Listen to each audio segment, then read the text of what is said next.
Oh, nice. So Ased is here, so probably we can start for the sake of time. So once again, hi everyone, and welcome to the Kyrgyzstan national competition of the Road to TechCrunch Startup Battlefield, the first ever competition bringing together founders from across Central Eurasia and even beyond. So we're excited to launch the Kyrgyz round, where 25 outstanding startups will pitch their ideas for a chance to fast track to TechCrunch Startup Battlefield 200 at Disrupt 2025 in San Francisco, one of the world's most prestigious stages for early stage startups. And my name is Madi. I'm going to be your moderator for today's session. And before we dive into the pitches, it's my pleasure to give the floor to the host of today's competition, the driving force behind this regional initiative, CEO and founder of Silk Road Innovation Hub, Aset Abdoliyev. Thank you, Madi, for such a great welcome, and it's great to see everyone. My name is Asset Abdoliyev, and I'm a founder and CEO of Silk Road Innovation Hub. Some of you I've met in person, some of you maybe we interacted online, but it's great to be here at the Kyrgyz National Championship for TechCrunch Disrupt. And I'll start with a presentation and talk about this initiative and just give you a little bit background, what's coming your way, and what we're up to.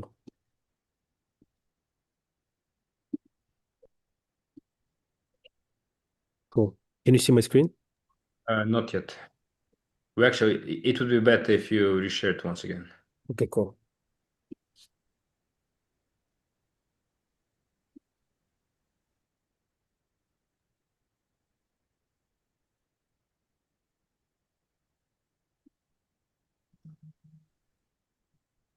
Can you see it?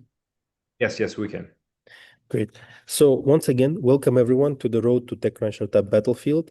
It's Central Eurasia's gateway to the world's biggest startup stage, TechCrunch Disrupt. So Road to Battlefield is the first regional startup competition, a selection competition for TechCrunch Startup Battlefield. So the goal here is to really bring top startups from Central Eurasia to the TechCrunch Startup Battlefield. So this year we launched it for the first time, and we have a record number of applications. We received 485 applications from 27 countries, making it this a historic, huge milestone for the region. And the mission of this competition is to really spotlight the regional talent, which is abundance in our region, connect local startups with global investors and opportunities, catalyze cross-border collaboration VC activity, and of course, fast-track 3 top startups to TechCrunch Disrupt 2025 in San Francisco. And so there are 4 main dates that you have to be aware of. First, we have the national competitions. Second, we have regional finals. Third, we have 2-month online preparation. The fourth, we have TechCrunch Startup Battlefield. So right now, we're in the process of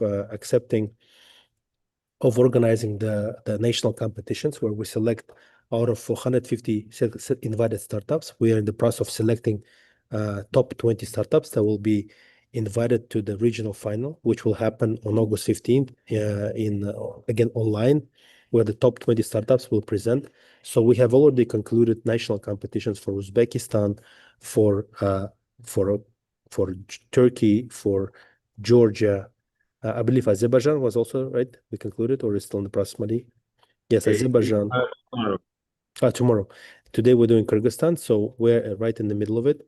And hopefully we'll finalize everything by August 12th. And after August 12th, you'll hear the finalists that will be selected for the regional final, which will also happen online. And on August 15th, during the online regional final, we'll identify top 3 startups that will receive an opportunity to represent the region at the TechCrunch Startup Battlefield. Before they come to TechCrunch Startup Battlefield, they go through 2-month online preparation that will be hosted by TechCrunch Disrupt team. And that's the goal of that preparation, is to really prep you up for the TechCrunch Disrupt so you take the best of it. And of course, on October 27th, 29th, the winners will come to San Francisco to represent the regional TechCrunch Startup Battlefield competition. So our partner and the main sponsor of this event is the Freedom Holding. Freedom Holding is a Nasdaq-listed international investment company headquartered in Kazakhstan.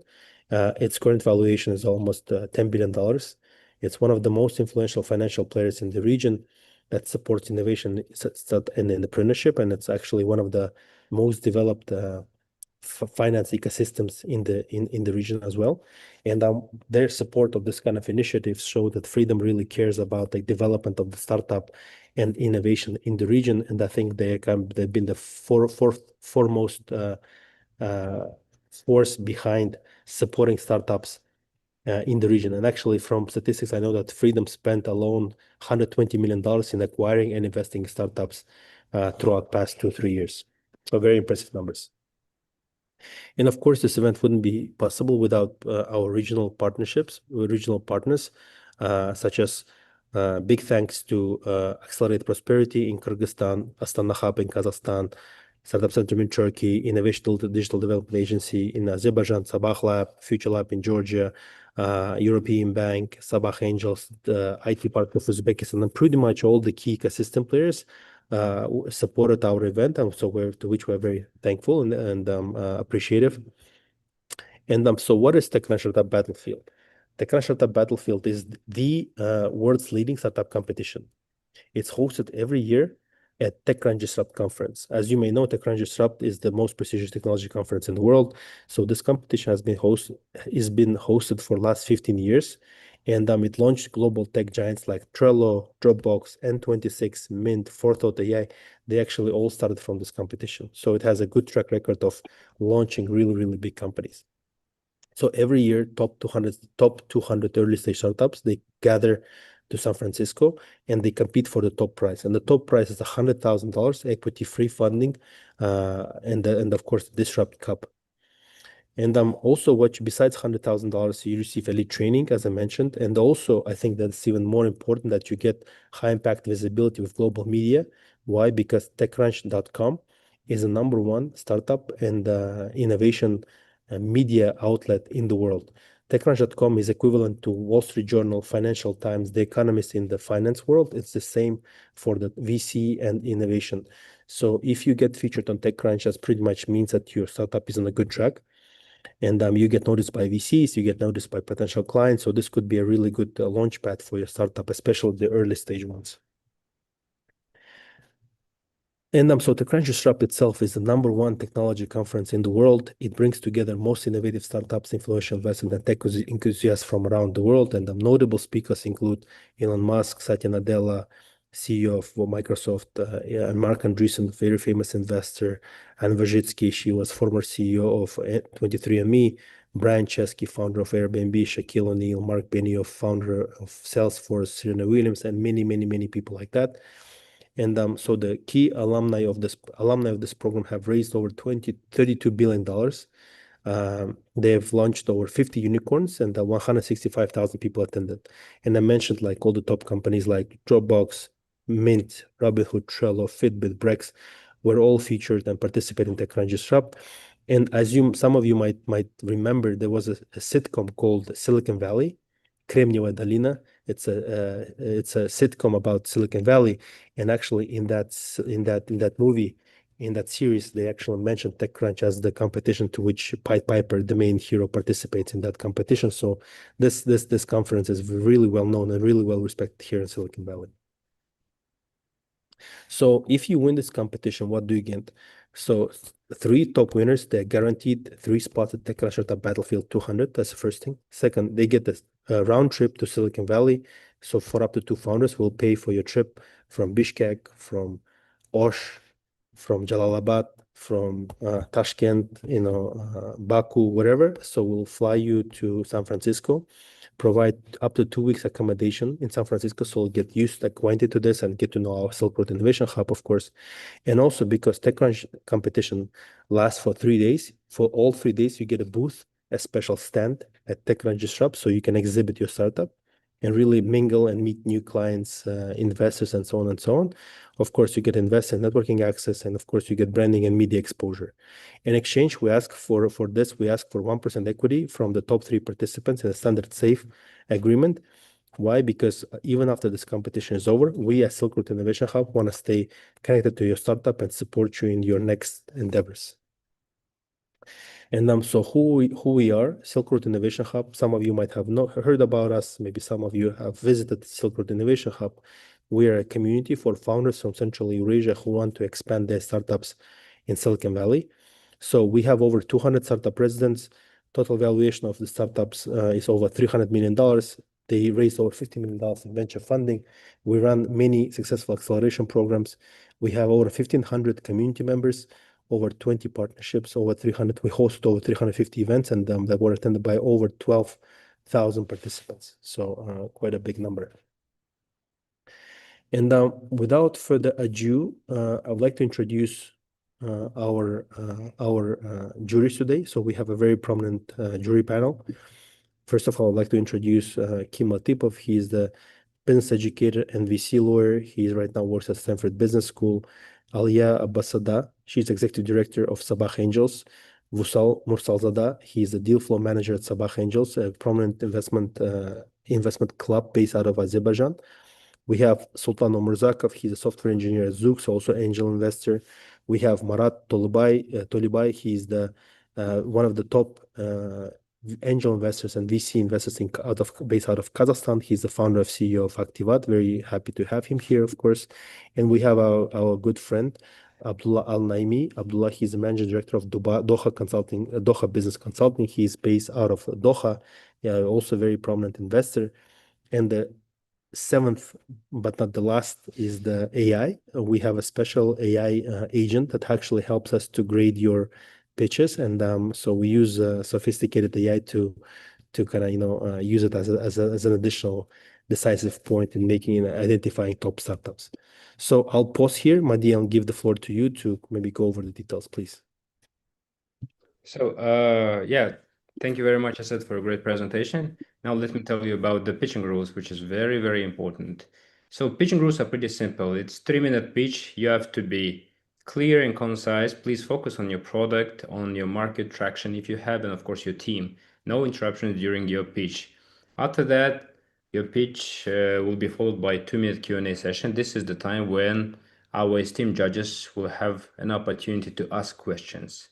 So in total, you have only 5 minutes. Please do not exceed the time limit. So that's it from my side. And before we dive into the pitches, let's do the group photo first. Can you all please turn on your cameras? Okay. I think this is the most camera on group that we ever had, right? Except for Adilia Bolotkoze. For some reason, she didn't turn on her camera. Oh, yeah, we see Adile as well. 1, 2, 3, smile. Nice.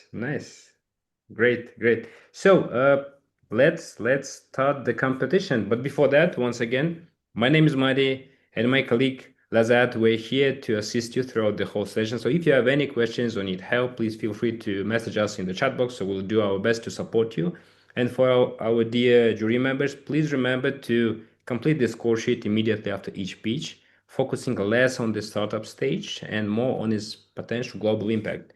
So, and also one more thing, that not all of the startup confirm their participation. So if someone doesn't respond when called, we will move on to the next project. And if they appear eventually, we'll give them a chance to pitch at the end. And now, please let me invite to the pitching stage the project called Hi Doctor Ltd. Anyone from Hi Doctor Ltd? Great.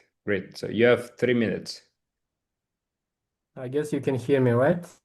Yeah, we can hear you perfectly fine, but okay. Yeah, and we can see you as well. I can start. Yeah, please go ahead. Okay. Hi, everyone. My name is Nursultan, and I'm CEO of Hi Doctor. We develop clinical thinkings of medical students in medical universities. So if I'll start with a simple idea, to become a good doctor, you need to practice. You need to practice a lot. But the problem is modern medical education involves too many theory, but not enough practical interaction with the real patient. So at this moment, medical universities gives more than 12,000 academic hours of education, more than 5,000 disease covered in 44 core clinical disciplines. And in 6 or 7 years, only less than 100 patient interaction involves each student in medical universities. That's a critical number. one student should be involved with 600 patients in the 6 year. So what is the solution?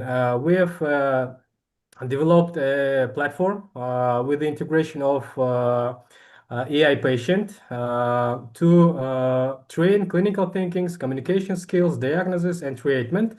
And this solution is fully integrated with OSCE and learning workflows. How does it work? So students, while in the course of educational course, student can select each clinical case. Our system simulates, configures a virtual patient, and students can communicate with this patient, which simulates behavior of real patients, complaints, emotions, and other things like this. And the goal of the student is to determine the symptoms, write a good action and tactic plan, and make a treatment. And that is not all thing. After all this, we are giving the students a holistic based checklist on what did he wrong and what he did right. And we are lightening to the weakness of each student. And after that, we are giving micro lessons to develop this kind of weaknesses of the student. And this give us the personalized trajectory of education. Our results, we have launched in March 2025. From that moment, we have piloted in two big universities. It's in Kyrgyzstan, it's Kyrgyz State Medical Academy, and Kazakhstan is Astana So we had a Medical University.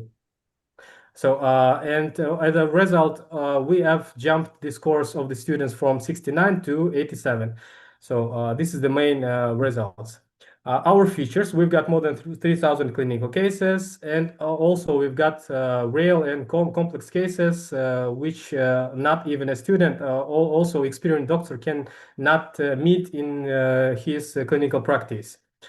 Market and opportunity. Our main target is the medical universities. Sultan, I Business. apologize, but the time is up. Okay. Yeah, let's So ask questions. Dear judges, Can I anything to start ask? Yes, please go ahead. Thank you very much for presentation. Actually, my first question is that I want to know the questions there. Are you creating that questions or it's AI based? we You showed are us, yeah. clinical cases are real cases. Real cases. We took these cases from the MIS system, medical information system, and we have just integrated as an AI avatar. We Okay. have trained, tuned, t- and LLM Okay. model. Second one, actually, I want to know. I don't know you had some research about that or not. It's interesting for me that is it any specific certification about this in the maybe US, in the Europe, to use how to say this in the education, actually. Yeah, I got this question. We don't need any kind of licensing or certification. We need to make an approbation with the universities. Just universities that teachers, professors should test our platform to make sure that our cases are real. Could you please show us your team? We are the core team is Yeah. we are all medics, like doctors, you know. Yes. Do you have some technical guy? Our technical guy is we are at this moment at outsource, and also I've got a technical background. I've been learning like IT for 5 years and something like this. So good. Okay. And the last one, who is the full-time in this product? Full-time working. These all three guys are full-time in this product. Good. So good. Thank you very much. Good luck. Thank you. Thank you. Let's do one more question and let's move on to the next one. if I may ask, great idea. I love the idea. Just wanted to clarify, is this basically a test for the diagnostic skill, like the medicine, or does it also test other non-diagnostic skills like anatomy, pharma, or yeah, some other non-diagnostic skills? Can you please expand on that? Thank you. Main idea is to involve and raise the communication, and we are trying to develop the students' clinical thinking, first of all. Second is a communication skill. When students is graduating from the medical universities, actually they don't know how to interact with the real patients. Actually, they don't know. So that's why medicine has got residency, 3 years like ordinatura and things like this. We are trying to shorten this path to the medical students. So that's the main idea. Okay, got it. Thank you. Okay, good. Thank you. Thank you very much, Nursultan, for a great presentation. Now Thank it's you. time to go to, sorry, the name of the company is in Russian. So, швейное производство, ручная работа. Anyone from the team here? Швейное производство, ручная работа. I see. Okay, we'll give them a chance a bit later. Kiko AI. Anyone from Kiko AI here? Yes, I love- I'm here. Yeah. I love the name Швейное производство, great name. Yeah. So Nursultan, pitch? please. Yeah, please share your screen and start pitching. Do you see my? Yes, we can see it. Okay. Recent UK studies show that more than 47% of Gen Z prefer to live in the world without the internet. Technologies that promised us to be connected are making us lonely. And this is the big danger even the governments know. Australia, Florida, and other European countries are banning social media for kids. But this isn't an issue for kids. It affects us all. Let's be honest. That's how we look like right now. You have a family dinner, you meet your friends, but you're physically together, but there's a digital wall between you. We believe that technologies can unite, and we also believe that devices with artificial intelligence can be not only assistants, but a part of the family. That's why we're building Kika, a social robot that combines projector, games, a smart speaker, video calls, camera, and a unique personality. It makes any wall. It changes any wall into a digital campfire. Kika creates family rituals, capture happy moments, helps with homeworks, read bedtime stories, streams movies, games, changes the background, helps children from immigrant families stay connected to their cultural roots. He's a companion for elderly members, a partner for parents, and also a joyful friend for the kids. If people before were gathering around the fire, tomorrow they will gather around a digital campfire. And if you look at our competitors and we talk about social robots like Moxie, Luna, Miko, they're focused on kids. Elite, they're focused on the elder care. Smart speakers, they're part of the house, but they're not part of the family. And game consoles, they foster a solo playing. The market of the social robot is growing really fast because the need of meaningful connection is growing really fast. And only in 2019, it's going to reach $24.7 billion. We want to make our product affordable to every household, and we're planning to sell by the price of $349, which includes 1 year of subscription and then $15 monthly subscription for additional games and customizations. My name is Nur Islam. I'm CEO of Kika AI.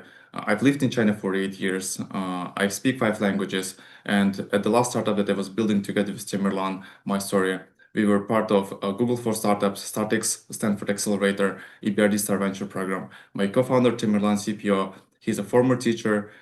He implemented more than 100 childcare projects, opened the first 3 family and children's assistance centers in Kyrgyzstan, and under his management were 10,000 families.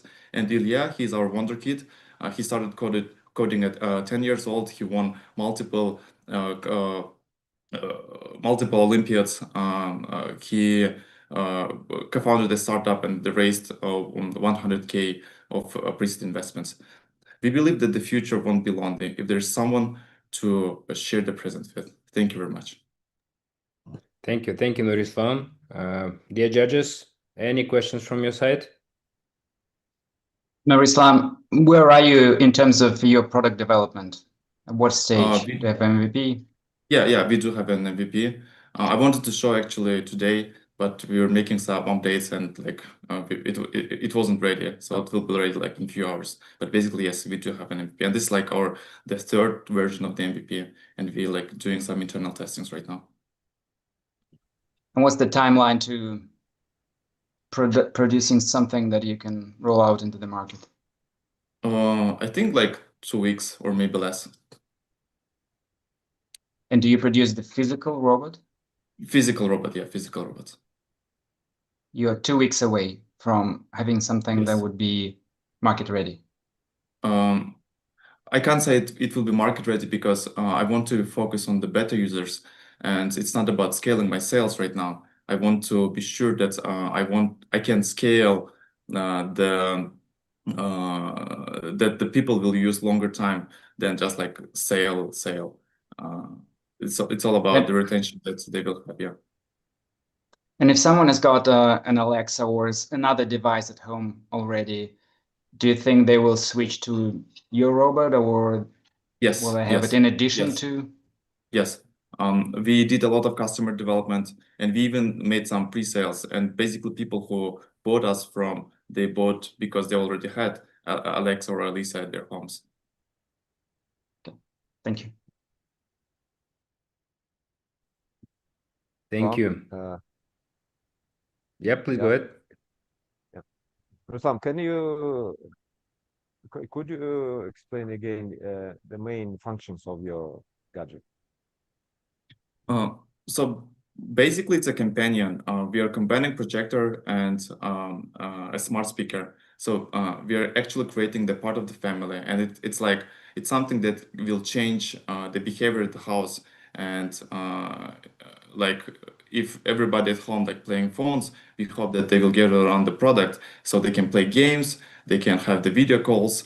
They can, I don't know, like read bedtime stories and help with the homework, because this is actually like a robot that can like multifunctional product that can be like used for different use cases. So it's AI assistant like Alexa and Alisa, plus projector to the wall to see big screens, right? Or Yes, something else? and yeah, yes and no. Basically, it's a companion. So Alexa and Alisa, they're not companions. They only answer questions. In our use case, they're not only just answer questions. It's like working proactively.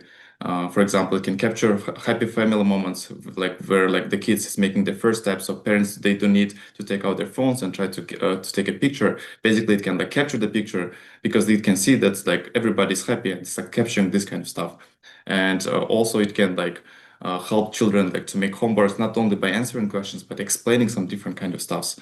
So this is like a proactive social robot, and it's not just like a smart speaker that answers the questions or like turns music on. Of course, like my device, our device is going to have this kind of features, but like the difference is like we're working on like proactive social robot in the family.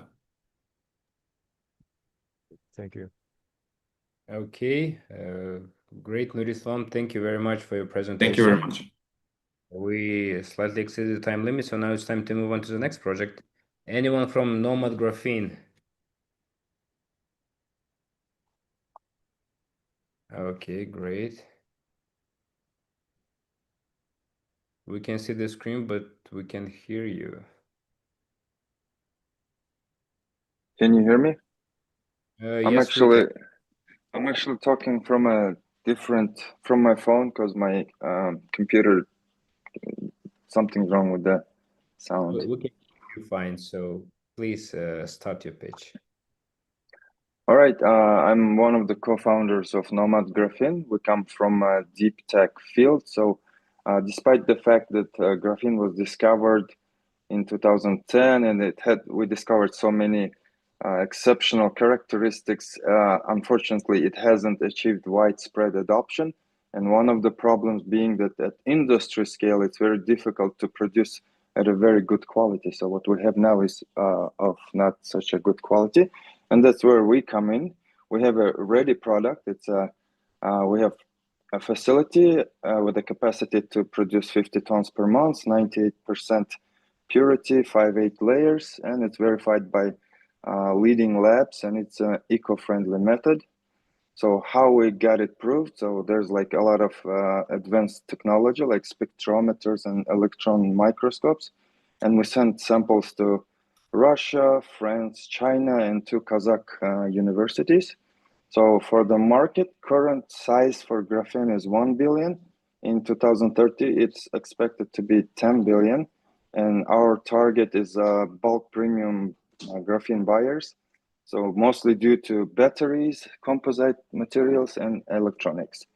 So we decided to make a head-to-head comparison with our competition. So in order to produce 50 tons, we distilled some of the metrics, and maybe we're lacking in purity, but we're working on it. But on every other metric, we are like far ahead. And big deal, conventional LP methods, they use centrifuge, which is very expensive, and we don't even need that. So traction, currently we are late technology validation and early product market fit and execution validation. Key milestones achieved, we are accepted to MIT Deep Tech program, which we will attend in September. And we got SGS certification, that's one of the biggest labs in the world, and 88% yield that nobody else has in the world. Our model is basically we need to find first beachhead customers, and then once we find it, we can expand.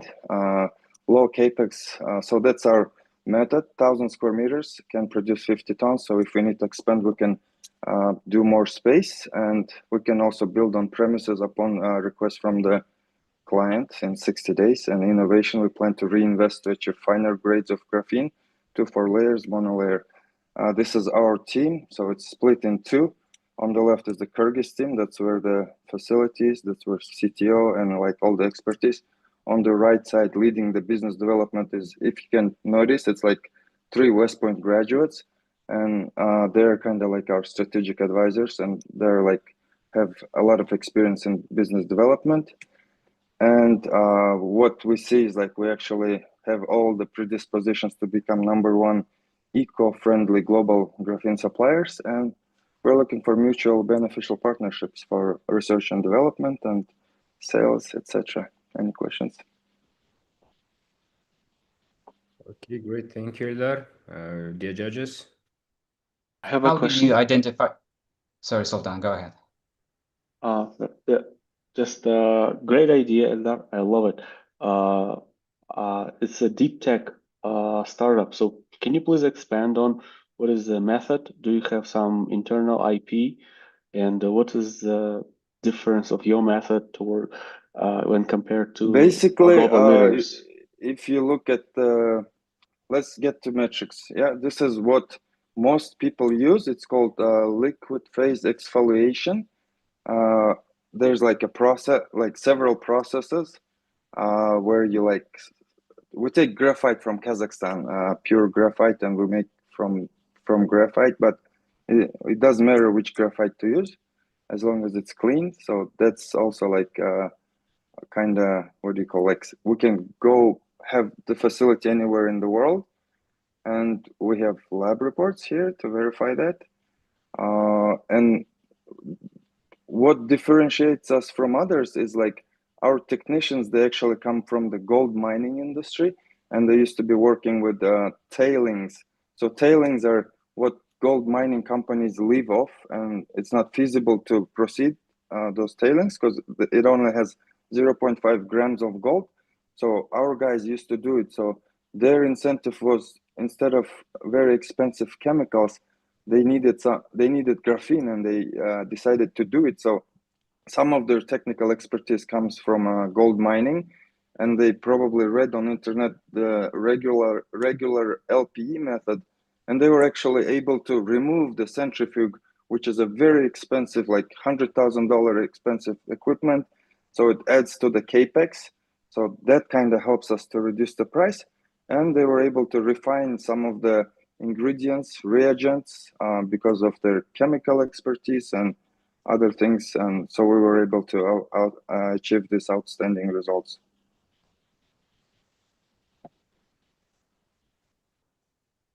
Do you have some IP or patents for your technology, or Well, are you sure it's not patented by somebody else? That's what we're going to work out with MIT in September, because currently we just finished our online program. So we're preparing to go there in September, and that's where we are planning to kind of leverage and use their expertise, because they are the ones that picked us. So they're very smart people, very like science-based, and we sent them all the information. So I think the reason why they selected us means that our documents were fine and they could see the proof. Okay, thank you. Yep. Great. Dear judges, one last question and that's it. Yes, Madi. I would like to ask the question. Eldar, thank you so much. I would like to know, understand more about your use cases. I think you had a slide there about for what your project is used, but I would like a more detailed explanation, please. And also your business model a bit more detailed, like how you're going to make money. Basically, we are not at MVP stage. We're at the late technology validation. So in terms of technology, we have a ready product. So now we have to come up with a good business model. And that's what MIT program is actually helping us, because I realized once I completed the MIT program that if we were doing it the way I was thinking in my head, it would have taken so long, but MIT kind of allows the entrepreneurship side. So basically, we have a ready product. So right now, my West Point colleagues, they're combing through the industries, through their networks, because West Point network is a long gray line. So I have access to there. And basically, right now, we're looking for our beachhead customers first. And then once we get our beachhead customer, time frame is like 3 months. And then we want to establish like similar customers. I'm so sorry. Coming from a non-technical background, I just would like to understand these FLG buyers, where they will use this graphene. Oh, okay. For example, it's stronger than steel, so it has 3 main characteristics, right? Stronger than steel, ultra conductive in terms of electricity. For example, when we're using copper, there is friction. When you're using graphene, there's like a quantum field effect that happens. When you put electron, it just shows up somewhere else. So it can be applicable like in quantum computing, but for that you need monolayer, and we're currently 5-8 layers.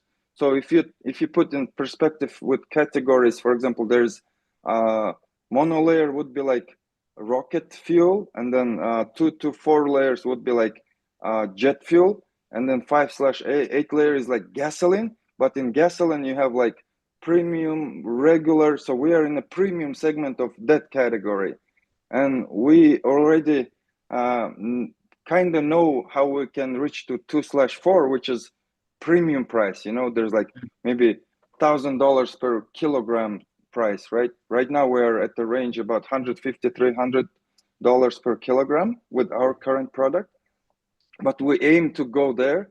And the products, for example, it's used in batteries, like cars, right? Batteries or solar energy things. Okay. Thank you so much.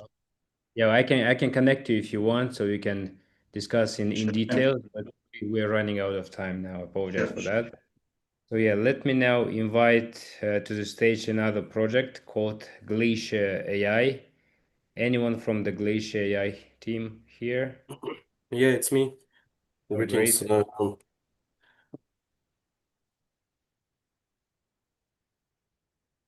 Can you hear me? Yeah, we can hear you. Yeah, and we can see your screen as well. Okay. May I start? Hello, my name is Erkin Muratbekov, and I'm founder of All-Star International. I'm from Kyrgyzstan, and our region is facing serious water shortages. Glaciers are shrinking. Millions of people depends on the water, farming, electricity in daily life. Even our neighbor countries, Uzbekistan, Kazakhstan, and our startup is called Glacier AI. and we are built artificial glaciers using AI approach and using IoT sensors. And the problem is artificial glaciers already exist, and the last few years already building, but without methodology. It's not so effective without effectiveness, and they are not smart, not optimized, not scalable. In our country region, we are going to use this AI technology fight to glaciers loss. Our solution use AI to find best location, slopes, and analyzing to build artificial glaciers, and of course to build on methodology. Without methodology, our glaciers is not so effective. We are built gravity-fed systems to store water during the winter, cover with the rocks and to slow melting, and add IoT sensors to monitoring systems in real life, and broadcasting to the internet to forecast how our glacier is going to melt. This water is real during the dry seasons. Everyone feel how getting dry and hot, and we need to help farmers when they need it most. We also turn each glacier site into a small ecotourism climate education center, because we don't have right now any climate similar in our region. How we are going to save our water in our region with the solar powered mini hotel, workshops, and demo farm. This creates jobs and bring attention to climate innovation. We have like a 20 hectares right now. We already signed it with the local pastures agreements with the local ministry, and launch our first glacier unit this year. This winter we are going to build at least 2 glaciers, one of the Osh region, another Jalalabad region, and it will store up more than 10 million liters of water during winter, and in summer and spring going to distribute to the farmers for free. Our business models includes SS fees from the governance and the research partners, ecotourism, of course, lodging and tours and workshops, sensors and climate research. We already built on. Founder, I apologize, but time is up. Now let us give the opportunity to our judges to support you and help you complete your presentation. Dear judges, any question from your side? Erkin, how do you build a glacier? Just very basic question. Very basic question. We have YouTube channel. May I show the simple demonstration? It's a common steel structure, look like this. During the from October now November, we are going to distribute water like a fountain. During the winter, is going to all water is going to freeze and became a big ice like a rocks, and collect more than 5,000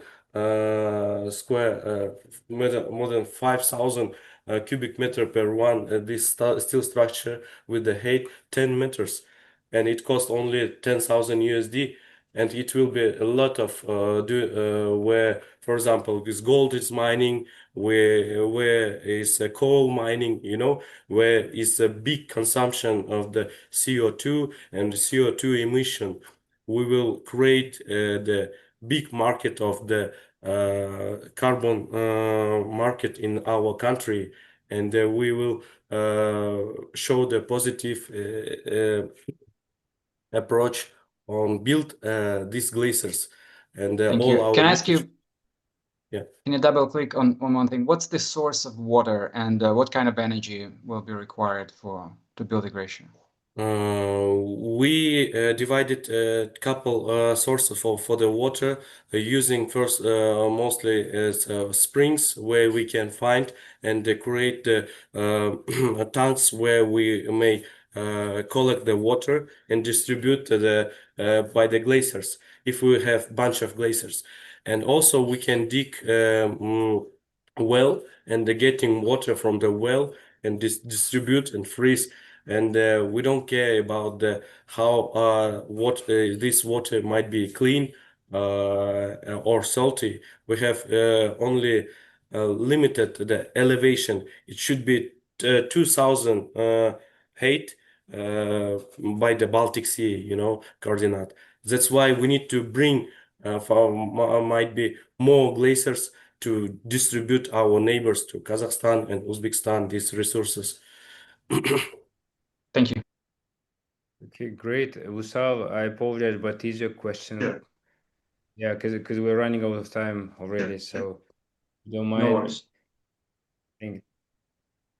Thank you very much for the presentation. Now it's time to move on to the next project, AI private layer. Anyone from the team here? Oh, I see. Okay. Please go ahead and start. Yes. We can see your presentation now. 1, 3, you can hear me. And we can hear you as well. Let me start with a simple but important story. Early this year, I spoke at Web Summit Qatar. There, I met over a dozen AI startups trying to sign deals with financial institutions, and none of them could sign a contract. Here is the reality, not because their model didn't work. So why? Data protection laws prevent businesses from using enterprise AI tools, even OpenAI, Gemini, or Claude. The transfer of personal data outside their borders is prohibited. For a moment, that is over 100,000 companies across finance, healthcare. And the risk is real. It is not just guideline. In 2024 alone, EU banks paid 1 billion in fines. Building own AI in-house stack is expensive, complex, and slow, and even some countries don't have hardware. So the real question is how these organizations can use AI safely, legally, and without rebuilding everything from scratch. That is where AI private layer comes in. We create secure middleware, a kind of privacy firewall that sits between your sensitive data and any AI model. It allows companies to use models like GPT, Claude, Gemini without exposing personal data, while staying fully compliant with laws like GDPR. Our platform is model agnostic, API first, deployable in cloud, on-prem, or national data centers just in few hours. And why now? 137 countries now require local processing of personal information. Meanwhile, the use of enterprise large language models is growing rapidly. ChatGPT B2B API alone in 2024 already reached about 1 billion. We are focused on regulated sectors in high-need regions, MENA, Asia-Pacific, Central Asia. That is about 200,000 companies under compliance pressure. We aim to capture 10% of that market, total opportunity of 200 million in annual recruiting revenue. Our business model is simple and scalable. We have monthly subscription fee and plus pay per token. As data grows, so does our revenue. And let's face it, data volumes are only growing year by year.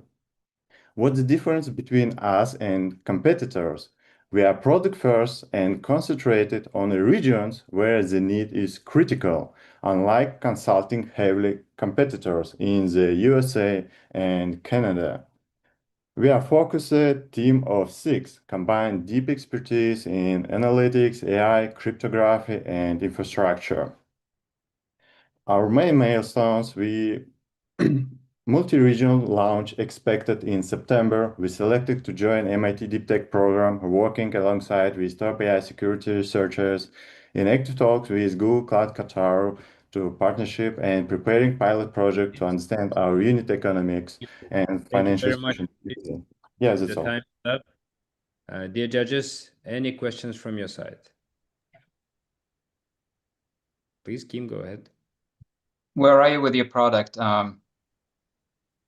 What stage? Well, we have MVP, and right now we are preparing production ready model. And it's why? September. Got it. Thank you. And the other question is, why do you think OpenAI or another hasn't done this or won't do this? on their own? Why do you think they won't add it as a feature? Well, even they add it as a feature, they will process their data in USA, and it is prohibited by country laws. We have agreement. We see agreement that OpenAI don't plan to process your personal data, but it doesn't work because I have this real experience. We have conversation with Qatar financial institutions, and it doesn't work. And for them, it will be too expensive to bring their model to any region in the world. Thank you. Great, Marat. Yeah, Aziz, can you explain me one question? When I talk with AI, AI loves my data. Then more I give it, then more correctly he can answer to my questions and give me information. So how does it work in your case? If you close my data to AI, how it can work with me Let me correct you. individually? Yeah, thank you very much for your question. And we are working only with personal information, like if you put your ID card or passport number or your credit card, we secure this data, and we doesn't touch any other data. So it's your AI can work with you, but they cannot see your real name or your passport number because you don't need it to put into AI, because what's the reason? Okay, let's do one more from Vusal. I apologize, Sultan. Yes, very shortly. Aziz, do you yourself determine which information you need to block, or do you arrange it agreed with the company that you're protecting? With the company, because some scope of data and other scope of data. Okay, great. Thank you. Okay, Aziz, thank you very much for your presentation. Judges, thank you very much for being so active. Now it's time to move on to the next project. Anyone from Taptık? From me. Okay, great. Can you hear me? Yes, Tamerlan, I can hear you well. So please start sharing your... Can you see your... Yes, we can. So good afternoon, everyone. My name is Tamerlan, presenting next case to you. Today, we are proud to present solutions that brings accessibility to those often left behind by progress. Technology is great equalizer, unlocking new opportunities and empowering lives. But what if these very opportunities exclude large group of people? In Central Asia alone, over 300,000 blind and visually impaired people are counted. This includes more than 23,000 children. Yet 9 out of 10 buildings remain inaccessible to them. No navigation aids, no braille, no voice prompts, just barriers. Globally, over 3 million people are affected. We believe that inclusiveness is not a luxury, it's a basic right. And it's time to we build technologies that reflects this belief. This is Taptık, a stationary audio tactile navigation device designed specifically for blind and visually impaired. It combines tactile braille buttons with voice instruction, available in multiple languages. Taptık transforms complex buildings into understandable spaces. What you're seeing here is a fully autonomous device crafted from durable plastic, compact in size, and able to work 24/7. Unlike other systems, Taptık doesn't need constant staff or support. You can hear video. Where is the... Sol taraftaki 4-3 değişik. 3. kabinet. Mamleketlik Cülük Puldar'da Cana Akçalay Kompensatsiyalık Dayımdoo bölümü. Next. Under the hood, Taptık is powered by Arduino Nano microcontroller. It features double-sided tactile board, high-quality speaker, and intuitive braille buttons, a perfect synergy of simplicity and functionality. While similar device abroad costs over $300, Taptık is priced at just $300. cost over $800. TopTech is priced at just $300 with maintenance package of only $19 per month. That's more than twice as affordable, and we offer discount for bulk orders. We have already assembled 30 TopTech maps across 4 localities in Kyrgyzstan. Our project has positively impacted over 20,000 people, giving them better orientation and confidence. TopTech is not just a device, it's a reliable assistant designed with real users in mind. It represents our vision of a technology where technology means accessibility for all because no one should be left behind. Thank you for your attention. So that's all. Great timing, Temirwan. Thank you very much for your presentation. Yeah, judges, any questions from your side? How did you identify the problem? How we identify the problem? Specifically in Central Asia, you have a lot of blind people, over 600,000 people. It's like only blind and visually impaired people. So that's why I think in a lot of buildings is not adaptable for blind people. We are solving lack of accessible navigation in public buildings for people who are blind and or visually impaired. Most facilities do not offer tactile or audio tactile guidance, which limits independent inclusions for in its group. Thank you, Temirlan. Can you speak about your team? Who have you got? About team, I am the project manager. We are the Enact KSTU. Our team includes engineers, programmers, project managers, me, and volunteers with experience in accessibility, user testing, and production. Each member contributes to both technical and social aspects of the product. Thank you. Great, thank you, Temirwan. Any other questions, judges? Sultan? I wanted to ask it's a stationary device, right? That you sell it to the company and they install it, right? Just to clarify. Yes. It's not a personal device, right? Could you repeat your question? Can you The speak? device, the TopTech is sold to the companies, right? To put it install in the office. It's not a personal device, right? Our main customers are institutions such as schools, hospitals, universities, government offices, transportation hubs, and developers building new infrastructure and with an inclusive approach.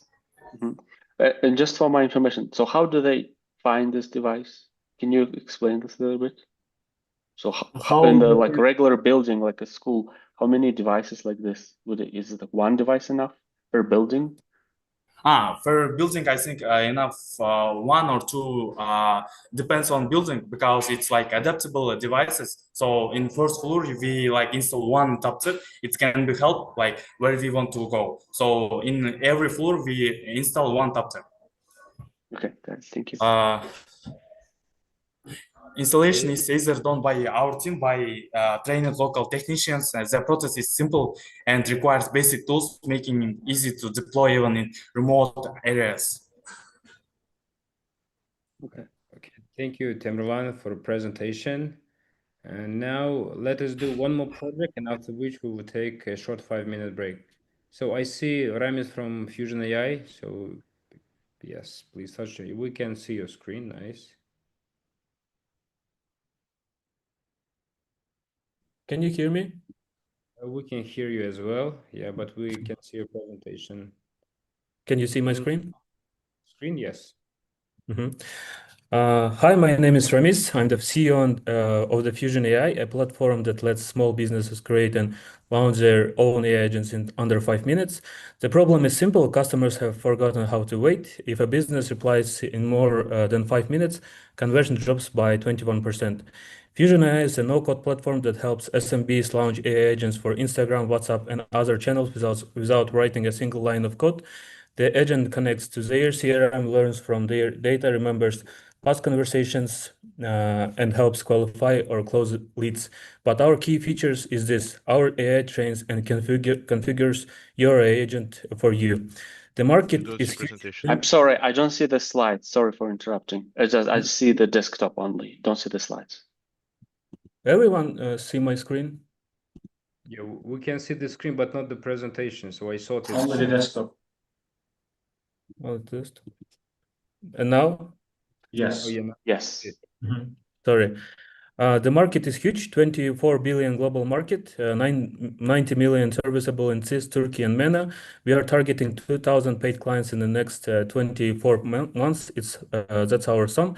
We have a subscription business model with free plans and premium plans with different kind of features.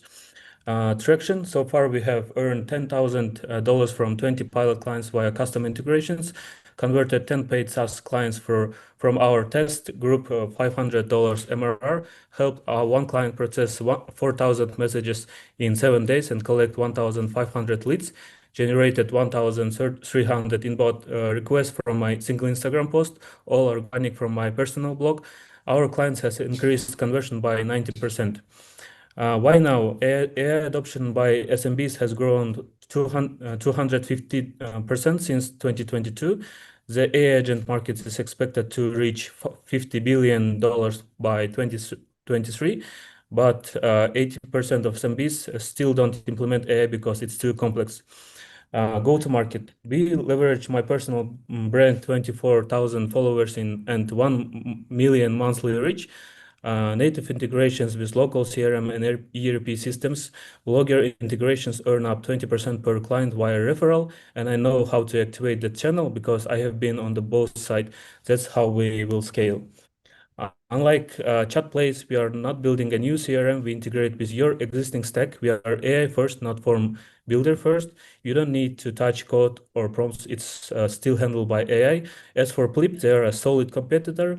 We will compete directly by offering stronger UX, faster onboarding, better content, and community-driven growth. We plan to reach 20,000 by mid-2027, $100,000 MRR in 24 months. We will grow our base by shipping key features and expecting to new markets. Our team, I bring 6+ years of experience in managing SMBs and building digital teams, plus a 20,000 followers community around AI. Our CTO is Subha Natalov, is a senior ML engineer with experience in building scalable AI systems. We are raising $150,000. Thank you. Time is up. Dear judges, any questions from your side? Can I start? Yep. Please go ahead. Thank you for presentation. Thank you very much. Actually, you know, I know that it was a lot of actually startups like this, but are they working? Yes, but I want to know your unique point. I think nowadays it's more about attention on the product. Yeah. Yes, and I have a big experience in content creation, and I have a personal blog with millions of monthly reaches in my Instagram, and I have already worked with another platforms from Russia, Kazakhstan, and I know the weak and strong sides of these platforms. Do you think it's enough for uniqueness? The uniqueness will be with we will have AI that will train your AI agent for you without hard configurations and setup. It will be easy onboarding for 5 steps only. Thank you very much. Okay, great. Vusal? Ramis, thank you so much. You may have mentioned this, but please, I think I may have missed it. I would like to know more about your business model. I think I missed this part. Business model will be subscription model with a premium plan. First 200 dialogues will be free and only for 3 days, and after that it will be another packages with different kind of features. So will your package pricing be different based on it's a small company, it's a medium company? Like, how do you set your pricing? About features, if it's only with messengers integration or it's with CRM integrations and the amount of the dialogues. If the business have only 200 dialogues per month, it will be cheaper than the other business that have thousands of dialogues per month. Clear. Thank you. Okay, great, Ramis. Thank you very much. Thank you, judges. So now Thank you. let us take a short 5-minute break. So currently it's 12:06 in Bishkek, so let's meet at 12:11 after 5 minutes exactly. And the next project to present is Togolog Smart AI Booking. See you in 5 minutes.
Oh, hi, Abdullah. Thank you very much for joining. Hi, Madi. Sorry for joining a bit late today. That's fine, that's fine. Hope all is good. Yeah, all is good. Yeah, we currently having a short break, so we actually Yep, I figured continue. that. So, I joined for 5 minutes on the Google Meet link. Oh, I see. It's always confusing, you need to check the notes. So probably it's time to continue our event. Dear participants, judges, founders, guests. So let me first clarify the presence of our esteemed jury members. I see Kim, I see Abdullah, Sultan, Alia, Vusal, are you there? Marat?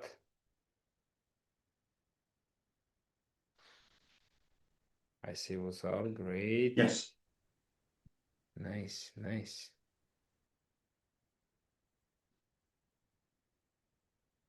Okay, so probably we can go ahead and start. So anyone from the team Togolog Smart AI Booking?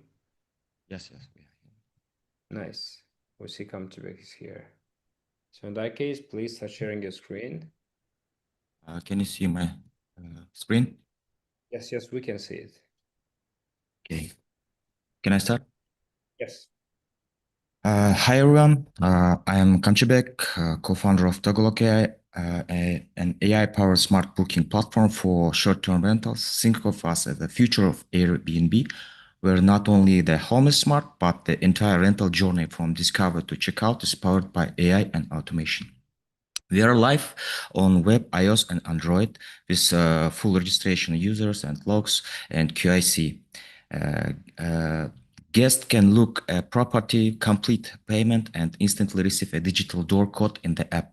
No interaction with the host needed. They check it completely independently. No app hopping, no key pickups, just seamless, secure, and digital access. And here the magic happens. Togolog's AI mode. The users talks to our AI agent like this. I'm looking for studio around 7,000 a month. That's it. No filters, no forms. Our AI does the rest. And in response instantly, here's a beautiful cottage with 5-star rating for 105 to 25 a night. With one tap, users can view the details and book in real time. Concierge powered by AI. Now let's say users confidence the AI handles everything: booking, payments, check-in details, even security. All personalized, all automated. Payments are fully integrated and handled by our AI, from calculating costs to automatically charging the guest at the right time. And go further, answering common renter questions 24/7 AI.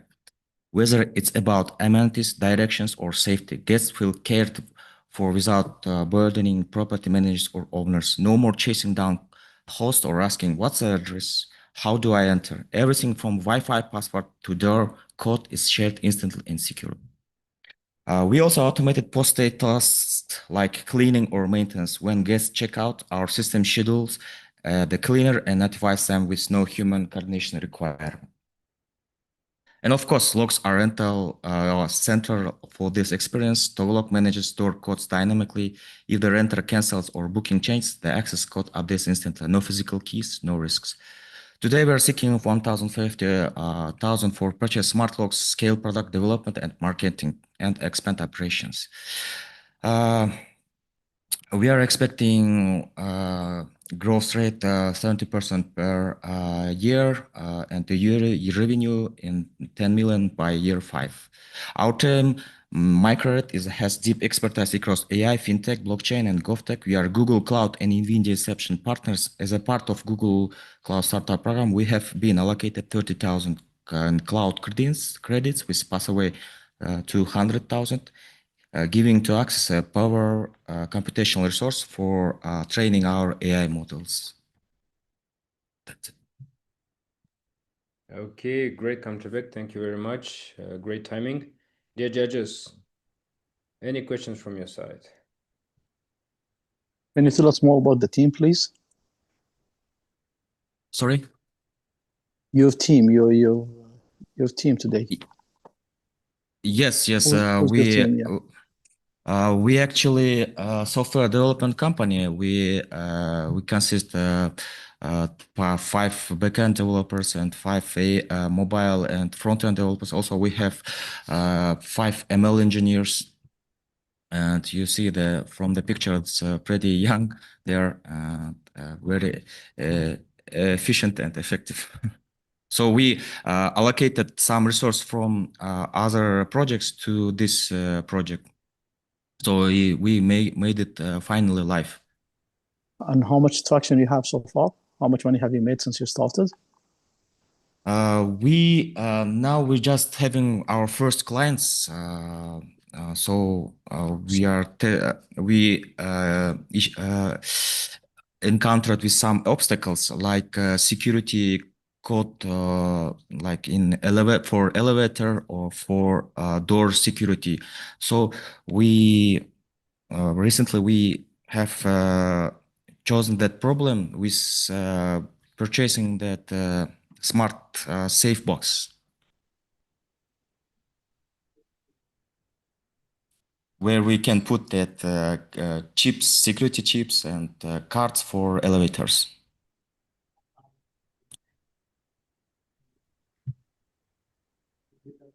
Okay, great. Thank you. So let's do one more question. Vusal. Thank you, Mani. Kamchibek, thank you very much. But I think your problem solution side is kind of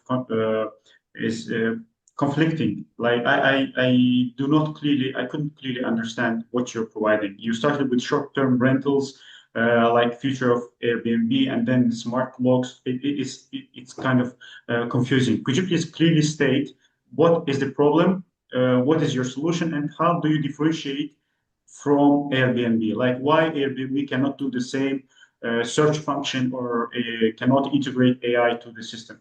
It's confusing. Sorry. The first problem is key passing. Yeah, you need to pass the physical key. So in our modern life, it's very inconvenient. So we firstly we solving this problem without any physical key passing or without any interaction. So that smart locks can be the code of the smart locks can be changed remotely or by AI in automatically.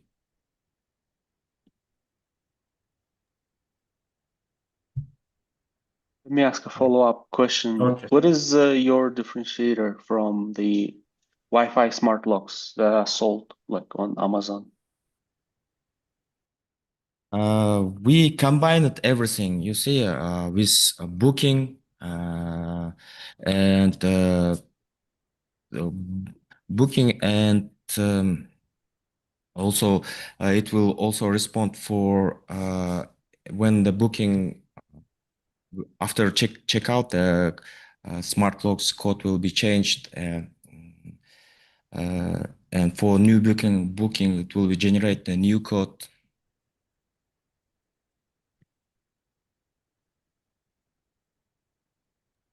Okay, got it. Thank you.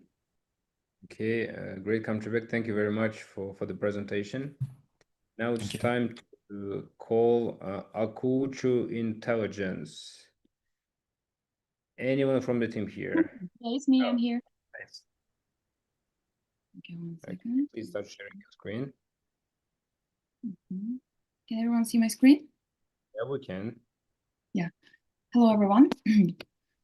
$90 million. This is how much language schools lose every year only in CIS region because of a silent student churn.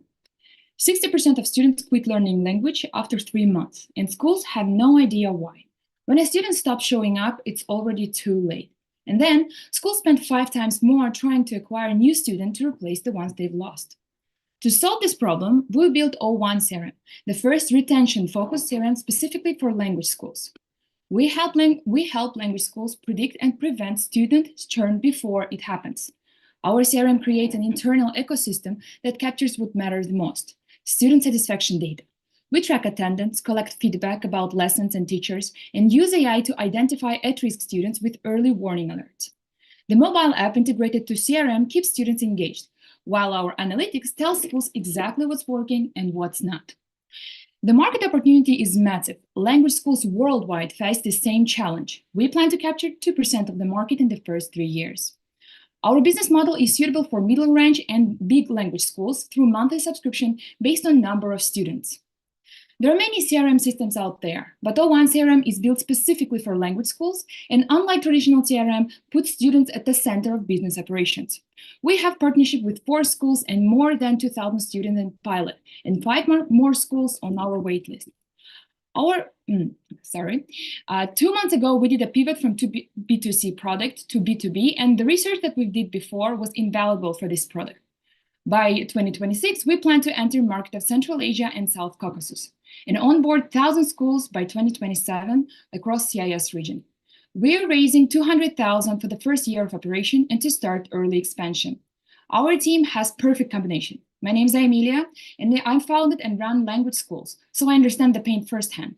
My co-founder, Asil, brings 6 years of product management experience from Beeline and Sber, and our CTO, Atay, has 9 years of engineering experience, including at a founded startup. With O1 CRM, language schools finally start making smart business decisions. Let's turn the 90 million problem into a 90 million opportunity. Thank you. Wow, nice. Thank you very much. Marat, please go ahead. Hello, Amelia. I didn't understand.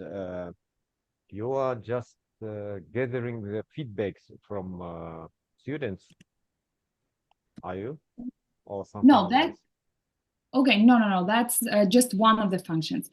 Basically, right now, one of the first things that we are using in our mobile app for students. It's gathering feedback from students about the lessons and the teachers. Then that information goes into the analytics, and the CRM system analytics tries to identify which student is at risk of leaving the school. But that analytics includes not only the feedback, but also the attendance tracking, the payment tracking. So everything that goes into identifying whether the student is losing the interest or seeing some challenges, obstacles to continue studying at this specific language school, our analytics collects the data. And after that, it helps to identify and send notifications to students about lessons, about the talking clubs and extra things that the school might offer. But also it offers the notifications to the language school management that can also identify the student and maybe take an action before that's too late. Maybe I'm wrong, but to my mind, you don't need AI just to gathering feedback, information about attendees, information about regularity of payments, and gather all of this to just Excel sheet and to understand that attention of the student is decreased. Yes, I 100% agree. Am I right? We use AI not for the feedback collecting. This is CRM system itself. The system itself is built that way. AI is just a part of the system. For example, AI can automate the sending notification on time or analyzing the information, but also we can use the AI just in the very small moments to analyze the feedback. But AI, it's not the core function of our CRM. Okay. Yeah, I hope I Thank answered you. your question. Thank you. Emilia, could you please clarify, is it a learning management system or the CRM? Because as per my understanding, it's a learning management system that manages curriculum, grading, assignments, but the CRM is more like a back office, just does accounting and invoicing and stuff like that. I believe that because it's not very popular to have a system like ours. So that's why I think it's somewhere in between of a learning management and the CRM system. We don't have like the assignment part of it. However, we're planning to use the mobile app that student has and the teacher has to actually, let's say, manage the operations inside the school. While traditional CRMs, they usually manage the information only when it comes to money or like lead marketing and so on and so forth, but it doesn't have the focus inside of the school. Our CRM or / learning management system puts the attention inside of the school at the center of the language school. Sorry, that's why I think it's somewhere in between, and we're just using the words to explain that at the beginning it's just a management system of what's happening inside of the school.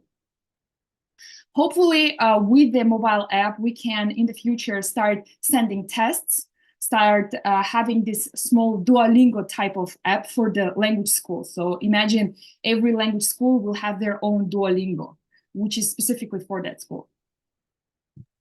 Thank you. Okay, great, Emilia. Thank you very much for your presentation. Now it's time to the next project. Is here anyone from the team of retailers? Yes, we are here. Nice. Great, Diana, please start sharing your screen. Okay. Okay, we Can can you see see it. my presentation?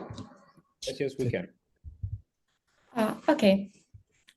Hi, my name is Diana, and today I present Retailers, the first B2B social network in the world for wholesale sellers, manufacturers, suppliers, and dropshippers. No more blind deals, only direct and reliable connections.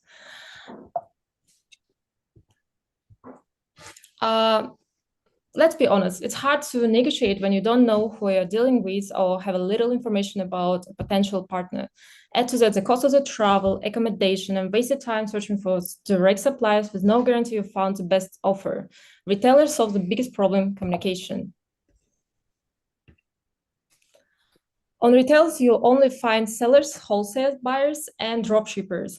Manufacturers no longer need to search through 170 million users on Instagram to find their ideal client in the CIS region. They don't just upload product photos, they create stories, showcase their product processes, and how they overcome challenge and fulfill orders. And tender section allows sellers and buyers to create a tender with technical requirements and product photos. Sellers can evaluate the supplier profiles, reviews, and terms, and choose the most beneficial options. Why now? Marketplace sellers have grown 5 times from 2020 to 2025, reaching over 75 billion on just 2 major platforms. This has led to a surge in demand for direct suppliers, who are increasingly hard to find amid the internet noise. There are over 100 million potential users globally, and 500 of them is in the CIS region. We aim to capture 2% of the market within 3 years. We need 4,800 users to generate $1 million per year. Yes, we have many competitors, but does it matter if they all operate the old way? They upload dull products and passively wait for clients. Retail is the next level of the B2B sales. More engaging content, more trust. Currently, we have over 70 active users that are 4 times more in comparison to 2023 and made approximately $7,000 last year. This year, we plan to double user base. In 2026, we aim to get 1,000 users, and in 2027, 3,000 users. In 3 years, we aim for 5,000 users with a $1 million profit. We achieved this through online and offline channels as well as targeted events. For example, our core audience is active in Telegram groups with over 100,000 sellers. We aim to convert at least 5%, that's 5,000 new users. We plan to get franchise in 2026 and expand in Central Asia. This problem will be solved by our team. Talabekov Nurbolot, the seller on Wildberries with $1.5 million revenue and built a sales department with 60 employees. Maratov Erlan, who has 7 years of experience in management and big projects from Russia, Uzbekistan, Georgia, Belarus.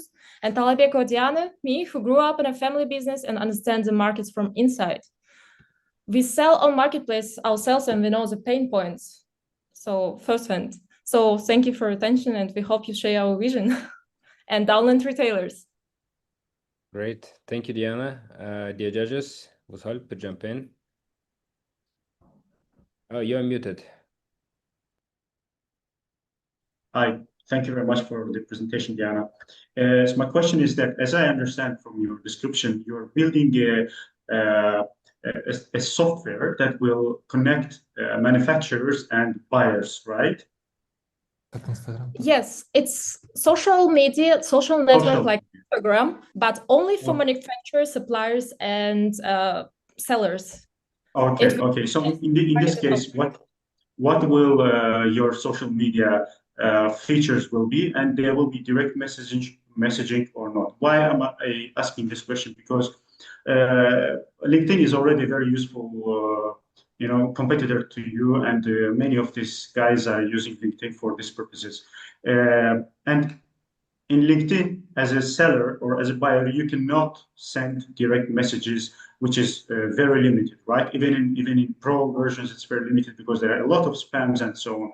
So I would like to understand, how do you manage this, and if as a supplier or as a seller can directly reach to the manufacturer, to you, let's say, and can I bombard your inbox with messages? Okay, LinkedIn is a platform that that will be used to find the HR people. But in our platform, there's a targeted auditorium for manufacturers and sellers and suppliers, and they'll connect with each other through posting the photos, content, and other stuff. And we have a lot of other features, and we have a direct connection through via WhatsApp, Telegram, and built-in chats. So they will not have any problems with communicating with each other. It's a social network. So the half idea is connecting. Okay. Can I? Yes, please go ahead. One more question. Thank you for presentation. Actually, I want to see your traction. I can't understood. Could you please show again? Quick. Okay. Here you are. You started 2023, yeah? Actually? Yes, we started in 2023, and it was a pilot project. So we wanted to check our hypothesis and really confirm that it will be widely solved. And these people that are using our platform are still with us because they think that they saying us that it's very, very good app for dropshipping, for posting their contents. And one of them are working with a big seller. So For now, how many for now, please? We have over 70 users. So it's actually standard one, yeah, not premium. Premium one. Or premium one. Good. Okay. And last more question. I want to know, are you family members in your team? Yes. The CEO of the project is my brother. He's a founder. Yes. Okay, good luck. Thank you very much. Thank you. Okay, great. Thank you very much, Diana. Now it's time to move on to the next project. Do we have Akshumkar here? Yes, hello guys, it's me. Oh, hi Bogdan. Hello guys. Do you see my screen? Yes, we can see it. Okay, so let me start. Hello guys, my name is Bogdan Barchuk. Today I'm with Cybercom and cybersecurity outsource company, and we are presenting our a platform which is called Akshumkar. It's all-in-one cybersecurity collaboration and automation platform. A little bit about us. We are Kyrgyz information security company that wants to improve cybersecurity state and in the Central Asia and above. Akshumkar is our AI-based automation deep auditing system, which has a big amount of monitoring solutions integrated inside it with big amount of tools, and it is considered as SaaS cybersecurity platform with focus on a collaboration between teams. So our team consists of around 20 people, and I will show you our core team of 6 people. So basically, we have guys who worked with cybersecurity for like 7 years, 20 years, 15 years in our team, and we worked in companies like EPAM, Intellias, Samsung Research Center in Mountain View, Salesforce in San Francisco, also in Qatar, Ministry of Transport and Communication, and Internal Security Force. And I see Abdullah is here, so he will ask additional questions, I guess. And also we work with Fidelity, and currently our team is situated globally, but most of our guys in Kyrgyzstan, and I'm in San Francisco currently. All of our guys hold different cybersecurity certificates, which are very hard to achieve, and they are very respected cybersecurity certificates. So there are multiple problems on the market. It is massive hacking, it is expensive cybersecurity software, it is lack of cybersecurity specialists and big amount of cybersecurity controls, and obviously lack of support from cybersecurity vendors. So what we are doing and what we are trying to solve, we provide 15 different cybersecurity solutions inside our platform, which has more than 2,000 different open source and commercial integrations and in-house solutions. And it is fully automated service, which will save you money and will reduce the cost of those operations. So we have a big amount of different services, which include continuous penetration testing, source code analysis, breach detection, darknet monitoring, also asset management, API testing, and much more. So this is how our platform looks like. So basically, this is our fancy dashboard where you can see all the issues which arise in your organization. This is example of network scanning. We have integrated AI at least in 5 different services for report creation, for mitigation of different false positives, and much more. So you can see different screenshots for mobile app scanning. But the time is up. Okay. So now it's time to ask our esteemed judges. Yes, Marat, please go ahead. Yeah, Bogdan, hello. My question is this a real platform or just site of your company?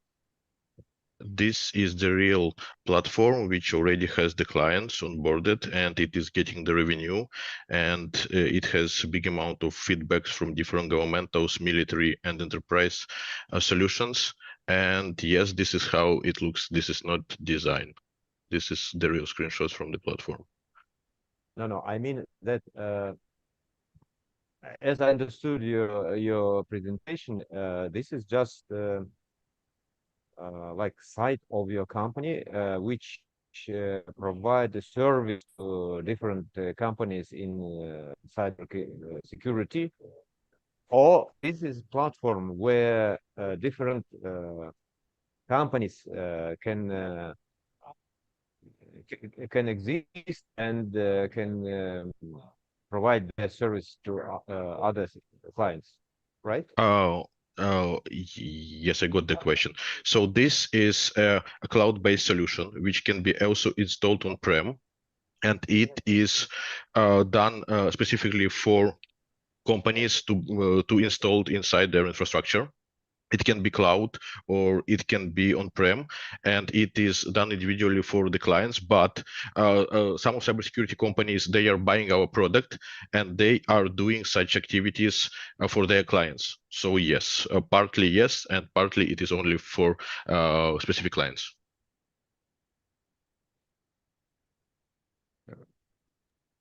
Okay, thank you. Thank you.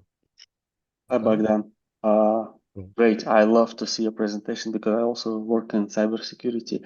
I wanted to ask is you started presentation with like a managed security service, then showed out the system, which looks like a SIEM. So can you please expand compared to existing, cybersecurity market is a market of best of breed solutions. There's a one solution that the best of breed does not do anything else, right? For example, SIEM is elastic, right? Or Nessus is a scanner. How would you classify your solution in this classification of best of breed, right? Do you have a SIEM part? Do you have a scanning part? And what does the well-known cybersecurity products you compete with? And what is your foundation? Do you base on some open source, like maybe OpenVAS, Nessus, or Nmap? What is your foundational technology? How much is your value add on top of versus what is a foundation? Thank you. Okay, great question. It's great to see colleague in the judges and all the solutions which you said. It's Nmap, OpenVAS, Nikto, Zaproxy, and all those open source solutions. They are integrated inside our system on top of the commercial scanners, which you can see on the screen as well. So our solution has in-house scanners. And we have open source scanners and commercial scanners. So what we are doing, we are scanning the assets, detecting the technology. After we are going to database and checking which scanners can suit a specific target to be scanned. And after we are firing those scanners, or you can just choose them from the list. We have around 2,000 different items to choose. So mostly it's scanning, right? Your product is about scanning, external and internal, right? Internal scanning, external scanning, Active Directory, API security, mobile application, breach detection, the darknet scanning using RSS feeds, and much more. And also collaboration system. This is collaboration system to make sure that all guys from different departments, they can communicate between each other in the platform. Great, thank you. Thank you, guys. Okay. Thank you very much, Bogdan, for your presentation. Now let me call Intolytics. Hi, everyone. We're here. Oh, hi, Maria. Let me share my slides.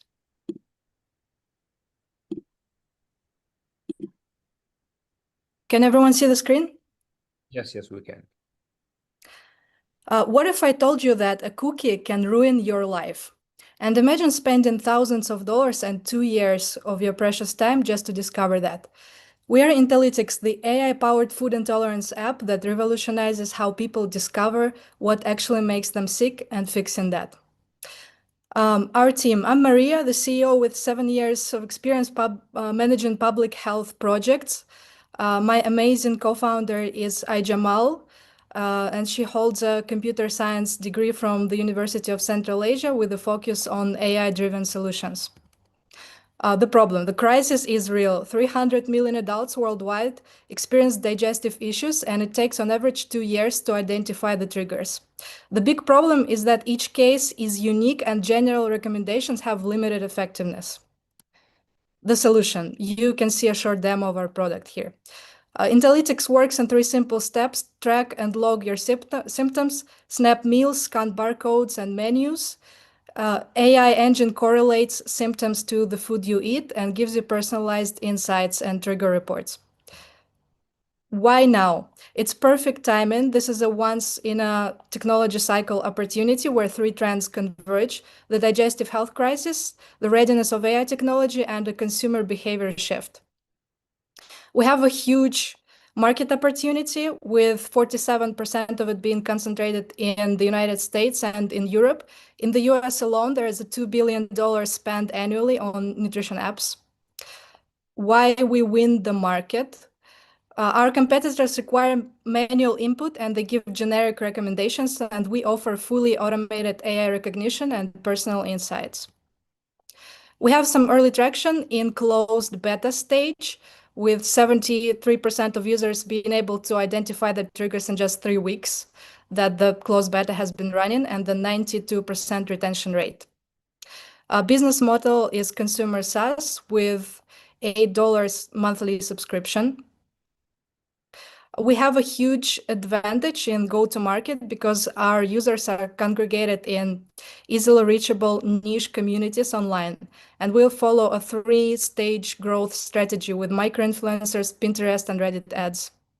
Next step is seamless wearable integration, emotional state detection through iPhone camera. I know that's impressive. The technology already exists. There are scientific papers on it, and smart local offers to maximize the value that we provide and minimize the work the user has to do. And the grand vision is to be the first in the post-smartphone era, whatever it may be, where Intellytics seamlessly transforms your relationship with food through AI-driven insights. You do no work and you see your life and body change for the better. Thank you. Okay, great timing. Dear judges, any Can I questions from... start? Yes, please go ahead. Thank you very much. Actually, my first question is that I want to understand. Do you have your own software and hardware?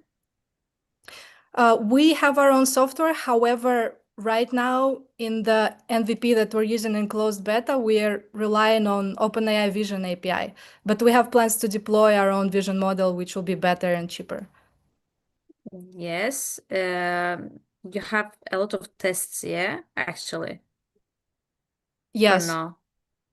In the beta. Okay. And please, could you please explain me what is the benefits of this device on the screen, actually? This is just for illustration. It's not our device. It's an illustration of what could come in the post-smartphone era where our app would work after the smartphones. We are a software solution. Okay, thank you very much. And could you please show me your business model again? It's a premium subscription. Okay. Thank you very much. Good. Thank you. Maria, how do you think about customer retention? So assume I'm using your app, I've figured out what products I shouldn't be eating, and then I no longer use it. It's a great question. We are using the jobs to be done methodology to determine what else value we can provide, because the statistical model that we use, it's probabilistic, the so-called Bayesian formula, and it allows you to start with some assumed probability and then incrementally feed data into the model and adjust the probability. And in this way, we can go past just intolerances and we can determine what personally fascinates me. We can potentially determine how the things that we ingest affect our body in very detailed ways. So you're saying basically there is value potentially for the customer beyond the original stage of figuring out intolerances. Yes, that's what we're working on. Thank you. Okay, thank you. Thank you very much, Maria, for your presentation. Now it's time to move on to the next project, ChildCom. Do we have ChildCom here? Yes, I'm here. Can you hear me? Yes, Iqbal, we can hear you. Okay, can you see the presentation? Yes, we can. Okay, hello everyone. My name is Iqbal Hunf, and I am excited to introduce ChildCom, a mobile platform that connects kindergartens and the parents in Central Asia. Oh, sorry. Let's start with a problem. Okay, in Central Asia, most kindergartens still use outdated tools, paper schedules, fragmented WhatsApp groups, and no centralized system for communication. Parents feel disconnected from their children's daily life, while teachers struggle with manual communications. Our solution is one mobile app that brings together everything parents and kindergartens needs. For parents, it's real-time photo updates, event notifications, direct chat with teachers. For teachers, access medical info, send reports, manage scheduling app. So our key features, it's a child gallery in ChildCom app where teachers can upload photos and parents can download favorite ones. It's a direct messaging between teacher and parent for emergency situations, calendar with important events and notifications, and also child profile for teachers, because some of children can have some allergies or some illnesses that every teacher has to know, and teacher easily can look, open the app and look for it. Okay. We serve kindergartens, parents with children aged from 2 to 7, and it's up for teacher and kindergarten administrations.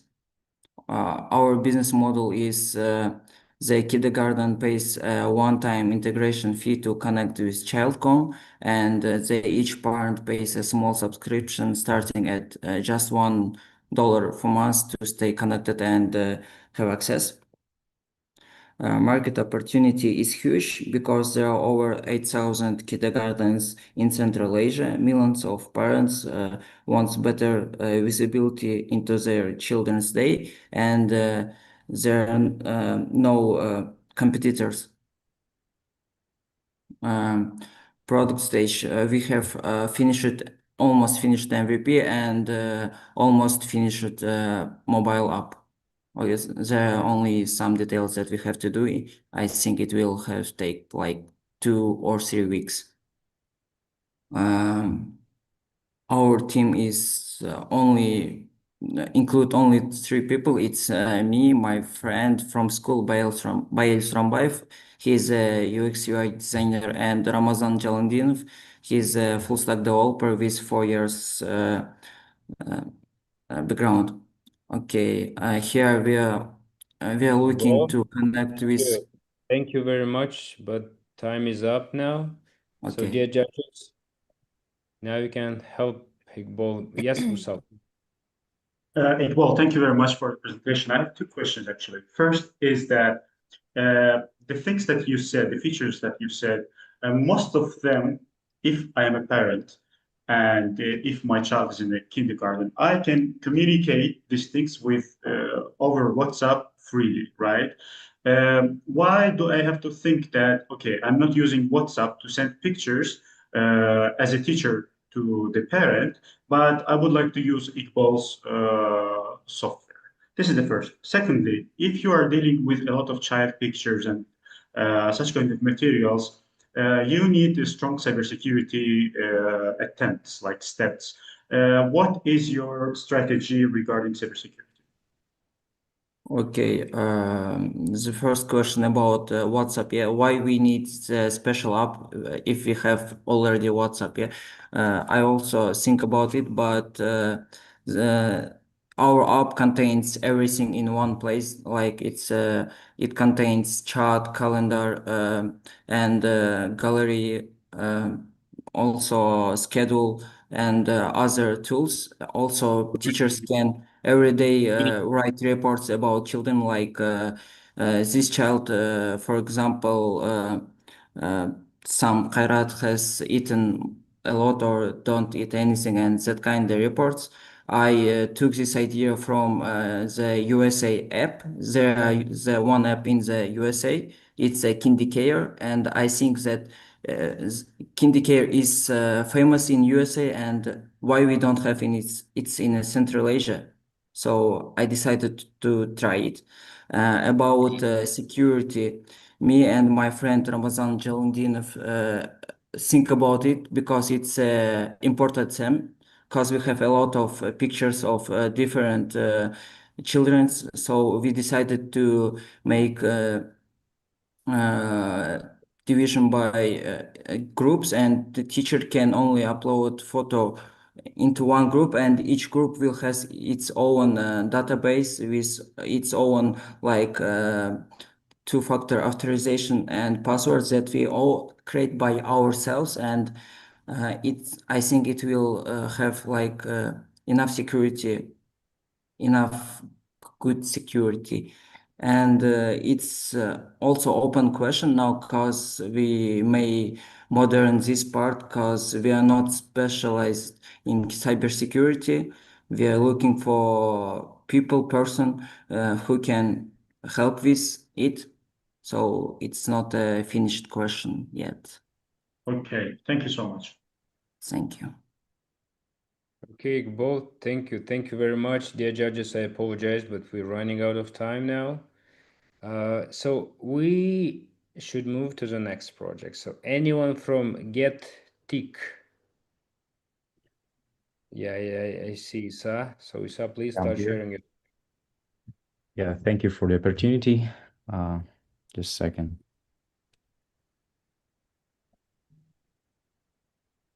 Okay, great. We can see your presentation now.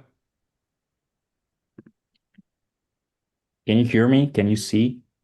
Yes. Am I good to go? All right.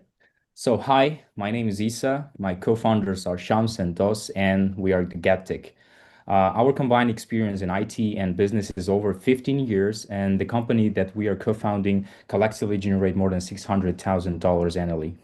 So as a student from the province, I traveled from small town to a bigger city for my studies, which was more than 400 miles. And you know what?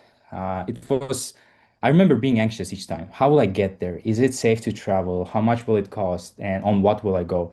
And so many questions. And I spent a lot of time figuring this out and organizing each trip.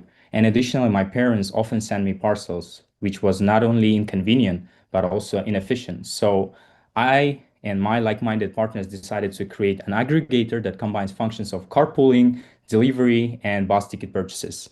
On our platform, people can share costs, save time, and depending on and also rate the quality of the trip in just a few clicks. Our main target audience are students, young professionals, B2B. We combine all the major user requests into one convenient platform, which is available on all devices. And our platform control the cost of trip, and depending on the user's rating, recommend the most suitable one. And unlike our competitors, on our platform, users will always find what they are looking for. Given our hypothesis, we're confident that we'll be able to capture 17% of the market share, which is equal to $2 billion, and this is just in Central Asia. We already have more than 200,000 downloads, up to 5,000 active daily users, 80,000 passengers travel through the platform by now and left more than 5,000 reviews on the completion of trips. And more important thing, our videos on social media became viral and they brought us more than 50 million views on YouTube, TikTok, and Instagram. Our income comes from 10% of each bus ticket sold and 10% of driver's ad. And also we earn from 70 cents from each delivered parcel. Our plan is to increase user loyalty by building a trusted community and expanding our market geographically. And all of this will be achieved through automated mailing, parsing, active sales, and organic traffic growth. We are actually looking for a mentor and partner who's ready to invest into new researches, project scaling, and of course, achieving a revenue of $1 million in the first 2 years. Actually, I should say over the past year, we have made significant progress with minimum budget, with minimum investment, and all of this demonstrate the viability of our product. And actually, this is it. Thank you for your attention. We are Getic, trusted community of ride sharing. Great. Thank you very much, Isa. Kim? Yeah, thank you. Thank you. Thank you, Isa. Can you walk us through your user experience, just step by step, so that we can understand what exactly happens? So what we do is, as I said, it's an aggregator. So we connect drivers and passengers who are heading to the same directions, let's say long distance drives from Bishkek to Cholpon-Ata or Almaty to Astana. So he use our app to connect with drivers or passenger. And also we also do delivery. If you need to send some parcel from one city to another, our staff will come to your home and get the parcel and deliver it to any place you want. And how different are you from Uber, like conceptually? So the difference is that Uber mostly focused on intercity, in the city, and we are between the cities, so long distance. This is our niche. So from let's say San Francisco to Los Angeles, if you're heading to, so you can use our app because on Uber it will be very cost effective. Thank you. More questions. In this case, what about Yandex and InDriver, which are working in intercity? Yeah. If you talk about Yandex and InDriver, currently we don't have Yandex carpooling in Kyrgyzstan. We do have InDriver, but InDriver is not that popular yet in Kyrgyzstan. And so the business model is a bit different from InDriver, but we do the same thing. In the case of InDriver, mostly yeah, the business model is a bit different. But in InDriver, drivers they look for the passengers. In our case, both passengers and drivers can put the app and they connect with each other. Did you get the point? Yeah, thank you.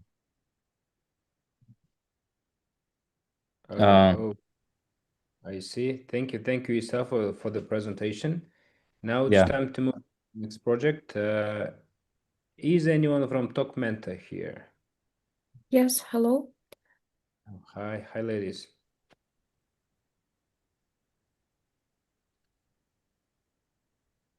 Hello, everybody. We are Tokmenter team. We are two co-founders. As many of you know, 90% of startups fail, and 10% of startups fail within the first year. The number one reason why startups fail is due to misreading market demand. This is found in 42% of cases. We decided to solve this problem. How? We created mobile application Talkmentor where a user can buy packages, pricing plan, one of the three, and pick one of the 6 mentors and interact with AI mentor with 3D avatar through calling. And during calling, users can discuss about their business with AI mentor. And our mission is to make high-quality business mentoring available to every entrepreneur in Central Asia and beyond. So our target audience is stage and growing entrepreneurs who looks for easy and accessible support to develop their business with the help of an AI mentor. And total market, it will be 15 millions, and it will be in Central Asia. So we did analysis of analogs. We defined 3 analogs such as Survive Mentor in Kyrgyzstan, Mentor AI in USA, and CT app in Russia. And what about our budget? And we have monthly subscription, we have a tripwire package, basic package, the main package, and premium package. So this is our roadmap. In December 2024, we started planning our startup. In 2025, in January, we did UX design. In February and May, we did development. And in June, we did the internal testing. And in July, we did test users. And in August and September, we are going to publish our app at Google Play and App Store. This is our Instagram, you can subscribe. This is our team. Miriam is CEO, Marketing and Financial Director, and Camila is the UX Design and Backend and Frontend Developer. Yeah, Talkmentor, your mentor in your pocket. Thank you. Nice, thank you. Marat, please go ahead. First question, what is your traction on this day? I mean, how many startups right now in your platform? Yeah, and we have the goals.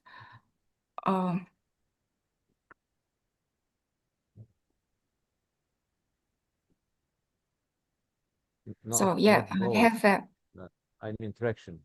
Traction, yeah. In fact, yeah, and how many? Yeah, and we plan that the first month we will have in the tripwire 500 users, and if we take these users, we can total basic package, the main package, and premium package takes $16,000. I So mean, right now you don't have clients, right? Yeah, we don't have users because just now we have only MVP. And so before making MVP, how many startups, founders did you search? With how many founders did you talk about this paying? Are they really need this? This is my main question. Yeah, we have a marketing. We had a marketing research and another researches, and we know that many person have a problem with their open the businesses, and they have a question, yeah, how I can open business, and many of people want to go to the some mentors, but it's very expensive. So we have this our app for this to solve this problem, because it will be you can use our app like 24 hours. Yeah. Okay, I've got it. So inside of your product is just AI, like ChatGPT. So why can't I just go to ChatGPT and ask the same question? Why I go to your product? Okay, thank you for questions. Good question. So why you just can't go to ChatGPT. I answered like this. So ChatGPT is sometimes it gives really general answers, but this our app is provides 6 mentors on that's orientated on 6 fields of business. So the answers will be really specific and exact. And also provides 3D avatar. It will be a friendly user, and it's good for users to interact. Okay, thank you. Thank you. Thank you. Okay, great. Thank you very much, Top Mentor, for a nice presentation and solution. Now let us move on to the next project. Let's do one more, and after that we'll have a short 5-minute break once again. Nestorenia Global. Anyone from the team here? Oh yeah, I see Dmitry is here. Hello everyone. One moment. Okay. Mhm. It's coming. Do you see our screen? Not yet. One moment.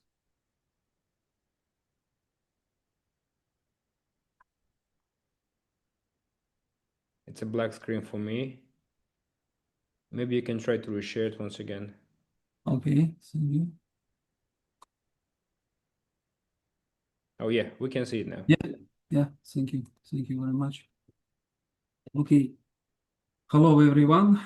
Good afternoon. And I'm a CEO and co-founder of Nestorenia Global Company. Thank you for your opportunity to present Nestorenia Expert. It's a digital longevity platform. It's a personalized expert system which designed to create a scientifically valid personalized health and longevity program using AI for health assessment and risk prediction. What makes the project and IT platform deeply technological, precise, and necessary for clients? The risk assessment system is based on mathematics, specifically the mathematical laws of mortality and survival analysis. We use machine learning to eliminate errors and ensure precise medical logic using the AI of accuracy achievement. We are solving the major problem in healthcare. People are living longer, but not healthier. With rising chronic diseases, fragmented medical data, and AI tools that are still far from clinical precision, there is a growing gap in proactive personalized health and management. We are building an ecosystem of information products based on the evidence-based medicine, utilizing results from clinical studies published in leading international medical and biological databases.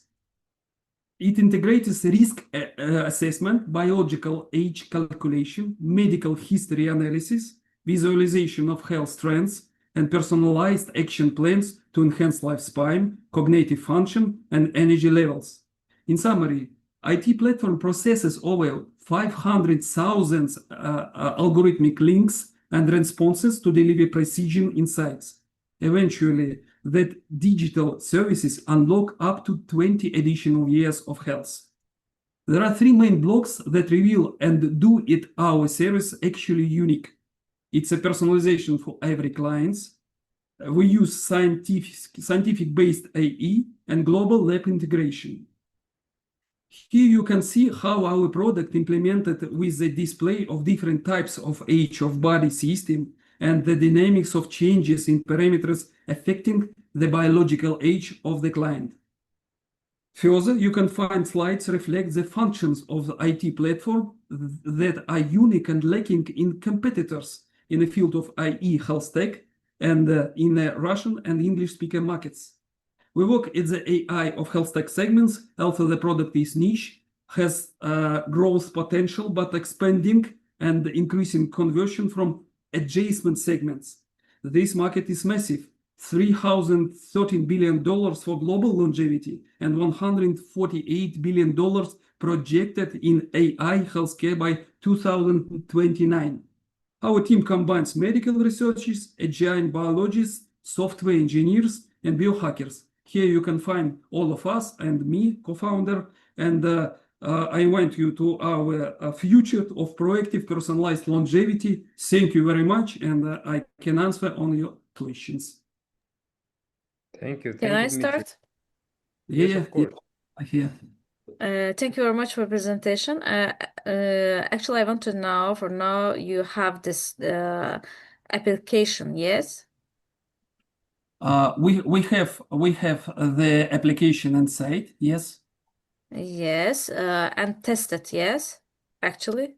It is not tested, it's MVP product. We have Okay. more than 2,800 users, which payment to us, and more than 10,000 and 4,000 viewers who use our services without payment. We Okay. started, we've been working in 3 months with a payment, but before along through 1 year, we use without payment. Okay, you have actually, as you know, I think you know, you have a lot of competitors in the US, and actually, I know one of them, and that startup actually has it's FDA approved. What do you think about FDA? Because as you know, you can't sold this product in the Europe or in the US without FDA.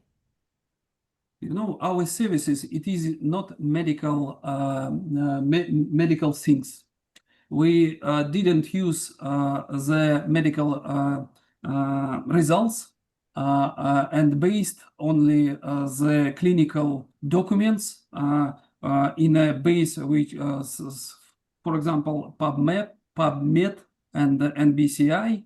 And our recommendation, it's only information. It's like entertainment services where you can find what's happened with you on your results of analysis of blood, and it close to someone who has the same in these documents, medical documents. That's why we don't need medical judgment of FDA.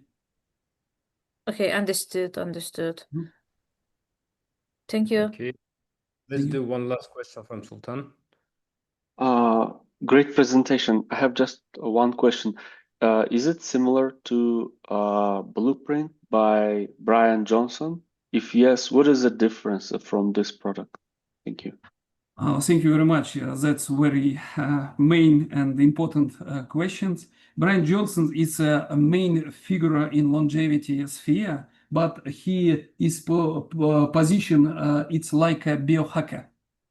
We based our platform with strong code. It's a rule-based, medical-based evidence engine with adding AI. And we have our another segments with information for biohackers. But our position, it is not the platform for biohackers. We help, we are as a bridge between a patient and doctors. And we help with large knowledge in our knowledge base involved at our platform to help the patient what's happened with them, personalized and with high precision. But Brian Johnson, of course, it's a pioneer in biohacker sphere. Thank you. Okay, great. Thank you very much, Dmitry. Thank you very much, judges, for all the questions. So now probably we should better take a short break. Let's do a 6-minute break and return after 6 minutes after 5 minutes at 1:20 p.m. And the next project to pitch will be Cash to You. So please be ready. See you.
So, hi everyone, once again.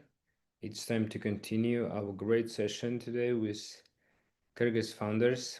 So, I see Kim is here, Sultan is here, Marat as well is here. Usal, Abdallah, are you there? Okay, probably they will come. So, and for the sake of time, let's dive into the pictures. Idea, I see you. Adila is here from Cash to You. If you don't mind, please start sharing your screen. Yes, hello everyone. 1 second. Okay, can you see it? Yes, we can see it.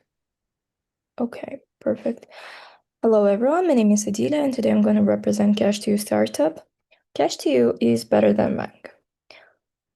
What problem do we solve? Every month in Central Asia and all around the world, average family is struggling with financials.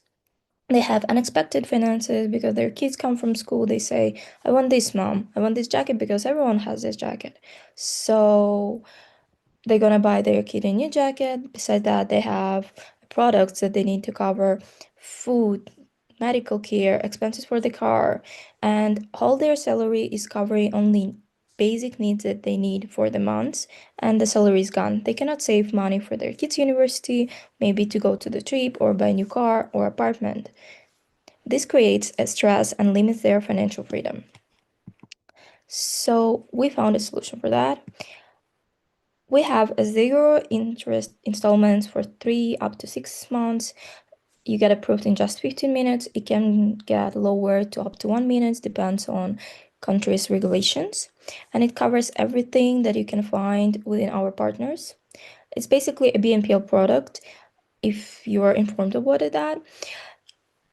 Basically, you can go to our partners that you find in our app, go there within the QR scan and buy groceries, fill up your car with the gas, buy clothes, go to doctor appointments, whatever you want with zero commissions. And every your purchase, it gets divided by 3 or 6 installments, and you just need to pay these installments each month. So basically, if you bought the jacket for 300 in the first month, it gets divided, and each month you pay $100, for example, and you save other 200 for other expenses that you need. Besides of that, because our main idea is not to put you in this credit system, in our ecosystem we have other products like multi-currency wallet for migrants that move from another countries to exchange money for the better currency rate. Besides of that, we have in the future our own marketplace in development. Right now, you can also use this product in e-commerce, but it depends on the partner. The marketplace into the development. QR payments are integrated into our BNPL product. We're using that for better security, but for US and European market, because we're planning to expand there, we can integrate it within Apple Pay because the QR payments are not that popular. And we have a machine learning that analyzes our clients to lower debit risk and defaults down by 20%. Who we serve? 90% of our clients are women from 25 to 45 years old. It's families with children, mostly from regions. Our main products is concentrated on the families from regions who are usually underbanked within the Kyrgyz region, single mothers, families living in regions with declining purchasing power. And Apologize, but the time is up. Okay. So, judges, do you have any questions? Okay, Vusal, please go ahead. You are muted. I cannot hear you. Sorry. I think I'm really happy that very young people like you are making a very nice presentation and also thinking about a very nice business idea. But at the same time, I think there are certain risks related to your product. First of all, it's the services that you're providing are already done or can very simply be done by, let's say, banks as well. So in Azerbaijan, like in here, we already have this installments, very popular. At the same time, if it's already integrated to many bank cards too. And fintech ecosystem itself is very saturated and is very competitive, and many of the products that you are providing, I don't know how to say, but can really easily be replicated. This is the first. Secondly, you mentioned your first product that if it's installments which are zero interest rate, right? Please explain to me how you are going to make benefit of it Yeah, sure. as a company. Yes, okay. Beside of the first question, our unique selling proposition is mainly because we're concentrated on the women's, and we know that the market within Central Asia is pretty, in Asia, BNPL products are pretty saturated. In Europe, in the United States, we did a market researching and we're doing that. We are integrating, we have two plans of integrating. First of all, it's white labeling within the banks and etc. to provide them the platform. And second of all, it's SaaS for retailers. Basically, they can go out of the banks, these percentages, and using our platform. Depends on what kind of partners, but within the United States, that was the plan, working with the big markets. Because in Kyrgyzstan, we're working with small businesses. We're helping them to provide the platform and ensure that how should I say, the return on the customers are big, because usually companies are not liking to, like small businesses are not liking to work with banks because it requires a lot of documentation. Within our program, you need only your passport and you get analyzed within 1 minute and you get approved to the system, and the small business is insured. And second of all, the company within the international market is going to be mostly connected to the women's, and the more markets are going to be a little bit rebranded, because the main ideas and the market of Cash2 is are women. 90% of our customers are women. This, besides of the second questions, our business model works. Okay, here. Our business model works with BNPL loans. We have B2C direct lending to customers, and B2B that we work with the retailers. Our main revenue comes from the percentage we take from our retailers, our partners in the system. It depends on the percentage, but we provide them the customers and we get the percentage back. Into US and European market, we're planning to expand with the white labeling and SaaS for retailers, franchise, and communication with the banks. Clear, thank you. Thank you. Let's do one last question, guys, because we're running out of time. Please, Murat. My question, Adila. I understand that nobody likes banks, but we need banks, because in case of your product, imagine that your clients don't pay, take item and don't pay on second or third month. What happened? Who will work as a collector? Okay. Shops, it's their sales. It's too far. Okay. Yes, of course, we understand that the repayments are not usually getting for sure. The collector, in your question, we work as a collector. We have a whole legal procedure team that works within. We have a procedure that I have a statistic, but we have a good repayment. I lost it here. Okay. I don't know. Okay. Anyway, we have a repayment that 90% of our clients pays on time, and the rest 10% are repaid within the 30 days after repayment. Because yes, we're not a bank, but on the paper we're a microcredit company, and for us, we're giving people the product to remove this credit burden. But if you're not paying on the time, you're ruining your credit percentage, your credit score. So basically, our legal team, if after 30 days you didn't pay, before that you have a notifications. The differentiation, for example, from Klarna, we have a very whole built notification system so people would not forget. And second of all, if they did not pay, our legal team would interact with them directly. So the business are not having that. They have the platform, they have the clients, and they're not integrating with that platform. Adila, we were running out of time. Yes, So much. thank you. Yeah, so let's move on to the next project.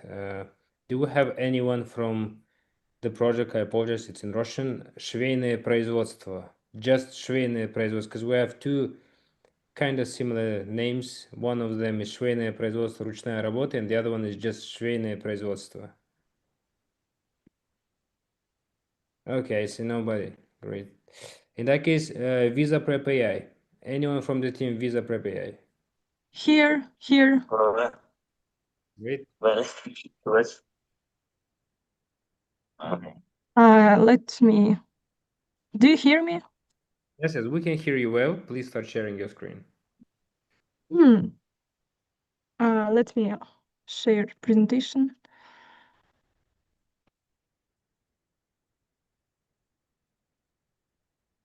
Do you see?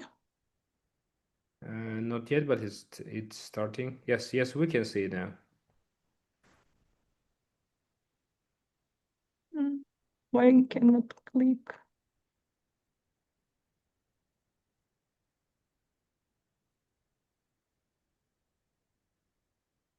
There was a button, презентация, at the end. You can try clicking Okay, on it. I see. Okay. Hello, I'm co-founder and engineer at Visa Prep. We make visa interview prep simple, affordable, and stress-free.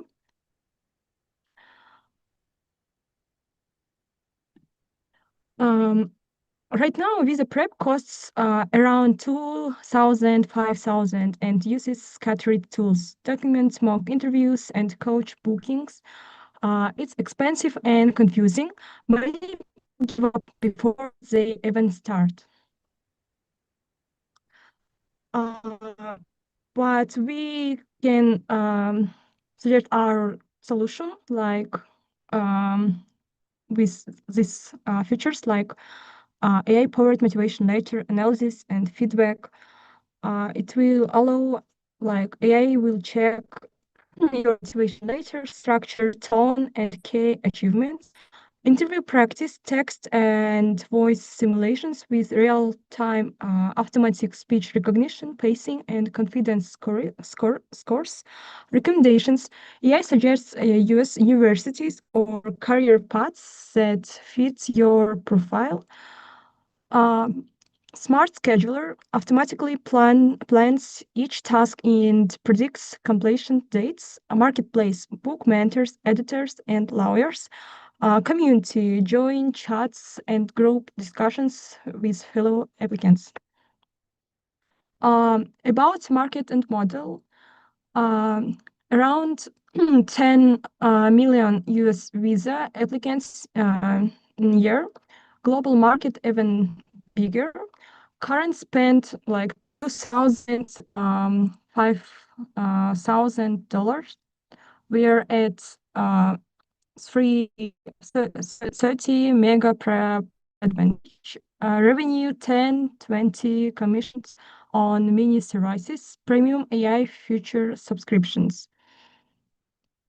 About our product highlights. As I said, it's a letter analyzer, immediate tips and achievement highlights, voice simulation analysis, automatic speech recognition, plus data on speed, clarity, and confidence. Payments, secure escrow, and instant payouts via Stripe Connect. About our team, we are two co-founders. I'm an engineer and my friend is developer. Thank you for watching. Do you have any great. question? Yes, dear judges, do you have any questions?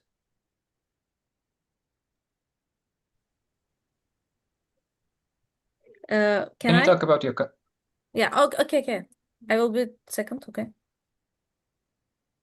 Can you talk about your customers? I'm looking at 2,000 to 5,000. That sounds high to me, but maybe I'm not a customer. Yeah, can I answer that question? Yes, please. So our customers, so basically what our app does is you select when the app firstly initials, you select what visa type you want to apply to America, for example, to any other countries. And so the price is relevant to the visa type actually. If you selected F1, the companies nowadays charge at least 500. I myself know better than most people how stressful it's applying with two states, because I've paid one company like 700 just for their service, and later I found out they charged me just to fill out some documents. I mean, 700 for that is just crazy amount of money. And so our app will have kind of a subscription plan where you will pay $30, and the app will help you at each step along the way to get your visa approved. And And when you yeah, say subscription, Emil, like what exactly do you mean? so So you you're will applying for F1 once, Mhm. let's say, So when in you're order admitted to college. Sure. So in order to use AI tools, in order to connect with experts, specialists, you'll have to subscribe first. So just as an additional information, the specialists, they're verified. Uh, Specialists can be people who work in companies, like if you ever heard of us consulting. So it's verified specialists who want to earn additional income as a side hustle. So it's not just AI based app. It's what so marketplace you're offering. we are offering a community of each visa type, in other words. So if you want to apply as a student, you will have community of students and you'll have experts. So once you signed in with F1, everything in the app will be related to that category. Experts will be on that category who help you. Not only experts, but thread. So you see the thread in navigation bar, the third row. Can I ask you, is this all for just $30 or $30 is just a subscription? To be honest, we haven't really decided the subscription plan payments yet. We are still working on that to come up with best pricing range. Okay, thank you. About our app, now we have just MVP, like website, but we are creating for users mobile app. It will be easier to use. That's all. Can I ask? Yes, let's do one Yeah. last question. Yes. I want to know, do you have someone who is the lawyer or legal someone in your team? Yeah, that's a really good question. So we firstly talked to people who already got their visa with themselves, like who applied by their own and actually got the visa. And when we explained our idea of building this platform, they were all interested. Like they strongly believe that it's actually doable. I mean we know it's doable, but the main issue is, I mean, it always has been, it's a trust. So Actually, I can't understand. What do you want mean?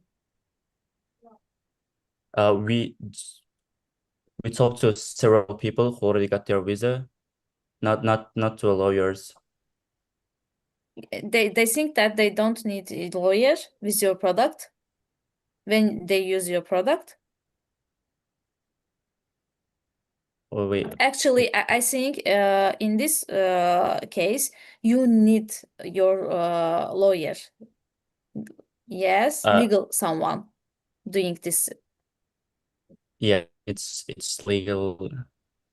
Yeah, you're right. Yeah, We are. and lawyer is a very expensive someone, and that's why I asked this question.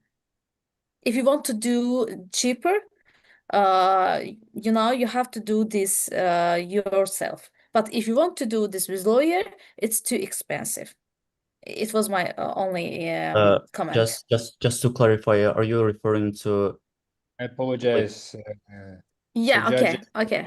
let's move on to the next project because we are running out of time. So let me call Agro AI to the stage. Anyone from Agro AI here? Yes, I am here. Oh, great, Victor. Please start sharing your screen. Okay, can you see my screen, guys? Yes, we can. Okay, so let me start. So, ladies and gentlemen, my name is Bektor, and I'm a graduate research assistant and quantum computing engineer in United States National Lab, and I also founder of the team Plan B. We deliver cutting-edge engineering solution powered by science and innovation. And today I'm excited to introduce our new project, so Agro AI. It's a powerful tool for advancing agriculture and food security using satellite imagery and also artificial intelligence. So what is our motivation? So our motivation source from 2022. The economists warned of an impending food catastrophe, and so in their cover image said it all. So look at this wheat spike, so made of skulls. So in 2050, many countries will struggle with food deficit. And so what are the reasons for that? So of course, global warming, I would say global boiling, not warming. And so population increase and also urbanization, swallowing of farmland, also farmers. And situation in Kyrgyzstan is also really bad. And so we are ranked 135th in the Global Food Security Index with 500 million food trade deficit. And our agriculture system is really old, and farmers have limited access to information, and they're not well educated. And it's time for a smart and science-driven solution. And one of the most important parameters in food security is monitoring the agricultural land and also yield prediction, which is not working in our country and also in Central Asia and also many countries. So our Agro AI solved this problem with satellite imagery and artificial intelligence. So we use open source data from Copernicus program and apply AI to identify the crop type, estimate the field size, assess plant health, and predict yield.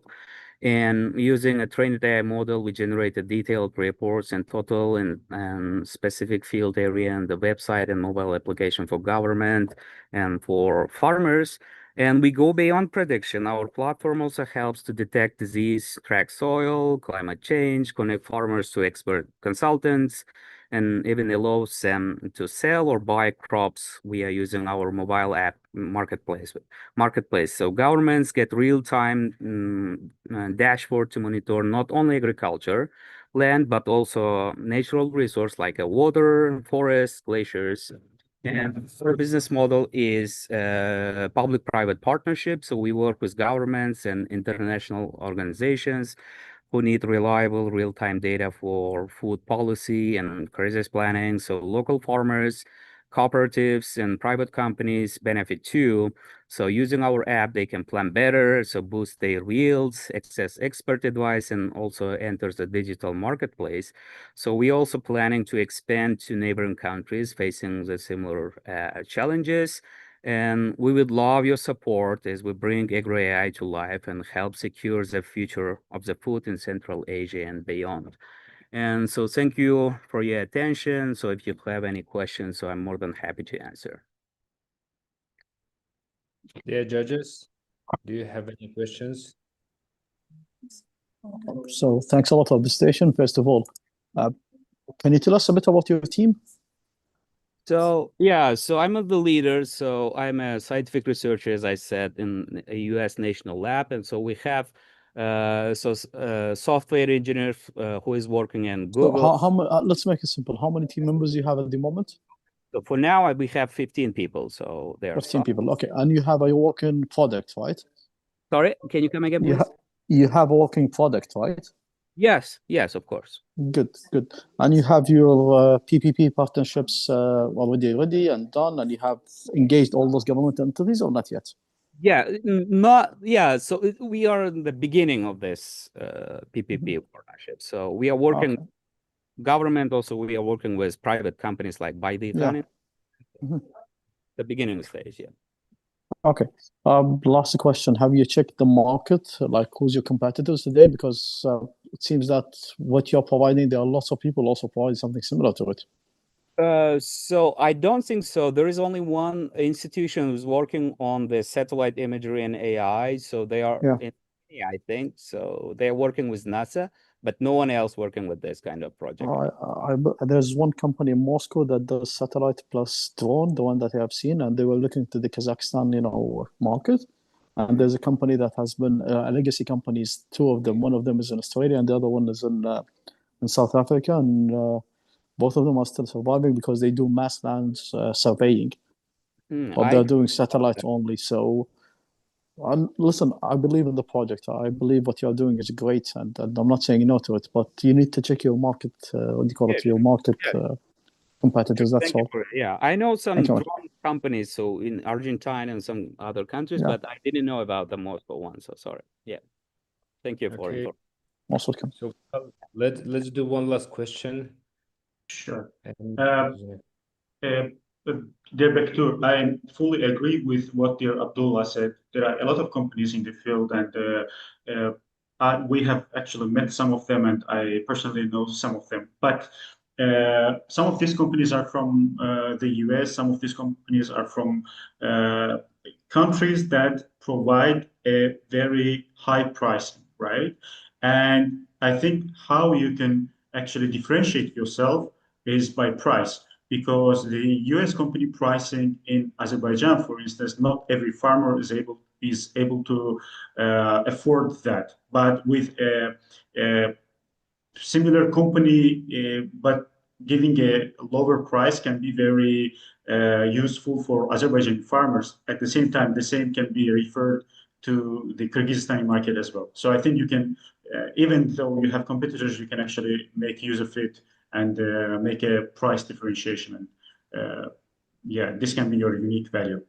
Yeah, sure. So absolutely. So I think the most important thing in our project, so we can communicate with the farmers individually. So we are not taking any data from the government because it's not reliable. So we know that. So that's why we are building this project. And so other companies from, for example, US or other companies cannot communicate with the farmers. So individual like this, look at this screenshot from the Zoom meeting. And so I can communicate with the farmers and get the reliable information to train our AI model. So that's, I think, the powerful thing that they need, but they don't have it. So.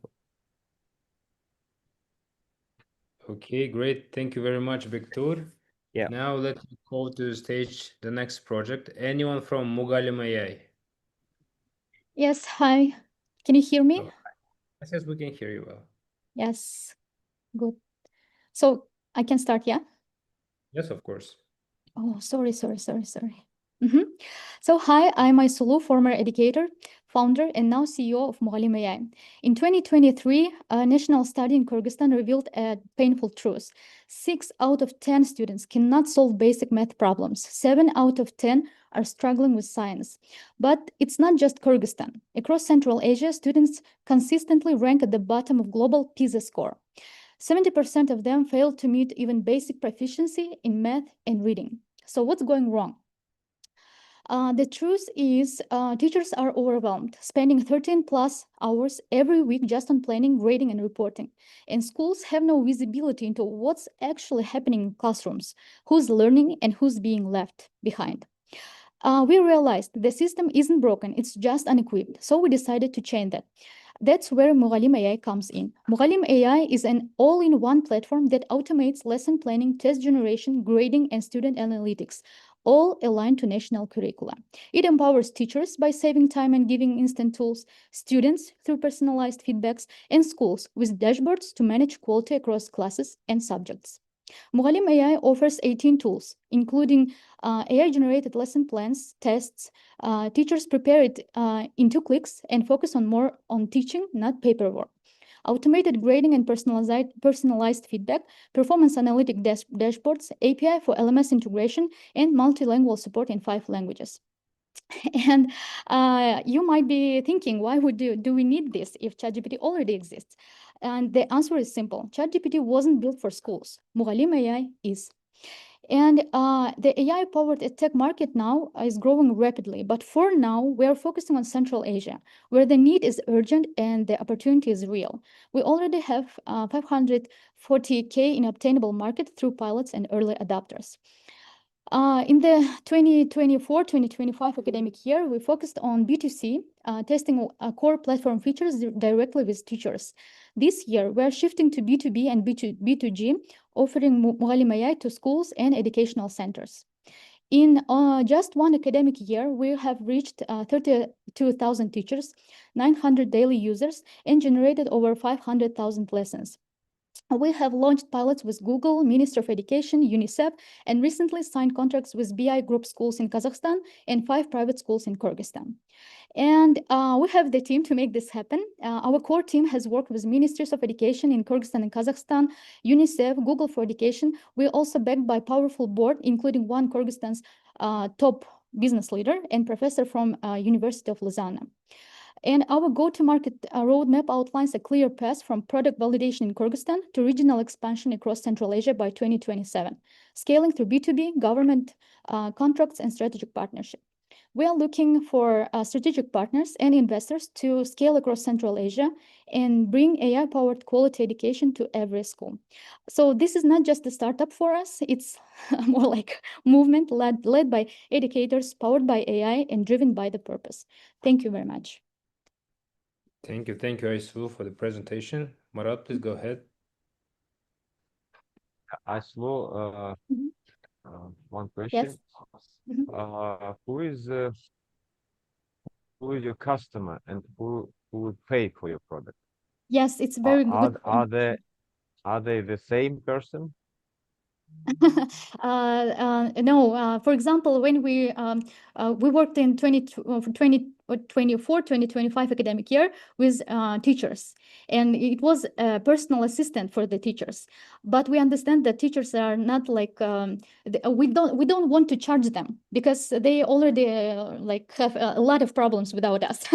So that's why we're shifting to the B2B segment where we are for now we add features for schools. So now our customer paying client is our school who is really interested in making their the quality of education in their school really like good, or who want to increase the quality of education in their schools. And so you're aiming to governmental state schools or private schools?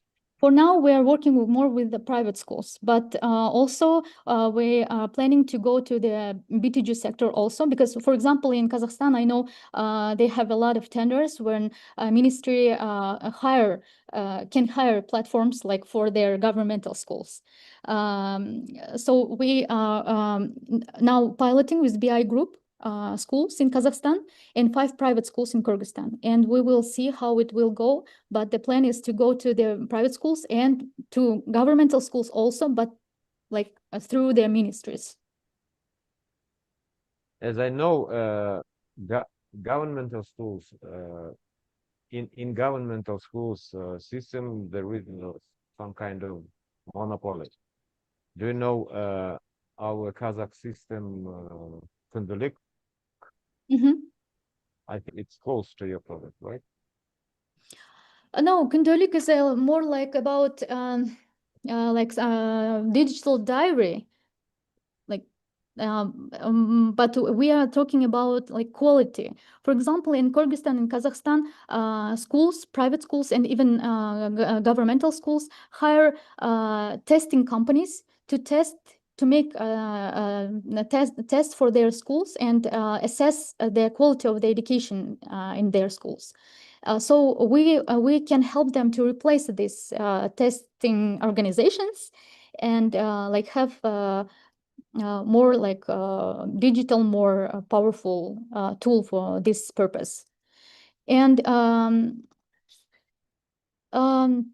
if we're talking about ministries, okay. So I know that ministries are really hard to work with, but we already have a really good experience working with and with Minister of Kyrgyzstan and ministries in Kazakhstan. So we hope we will do it.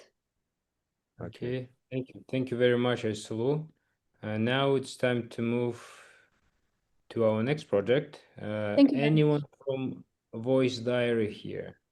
Yes, it's me. Oh, great. Please start sharing your screen. Can you see my screen, right? We can see the presentation. Okay. Hi, everyone. So imagine we live in a world when 1 in every 8 people experience mental disorders. My name is Birmet, and this is actually me trying to balance my mental well-being because just like every 1 in 3 adults in the world, I regularly experience anxiety and emotional burnout. And my therapist always asked me to keep a journal, but honestly, writing was so exhausting. But this is why I started to use voice notes. And it helped me speak out loud my emotions, but it didn't help me understand what's within myself. And this is how actually the voice diary solution came up, which helps me speak first, analyze, and grow mentally. I record voice entry, I get insights, and I get personalized recommendations. What also we're trying to build, another thing we're building is a B2B solution for therapists, which help them manage their client relationship, monitor risk, and track their client progress.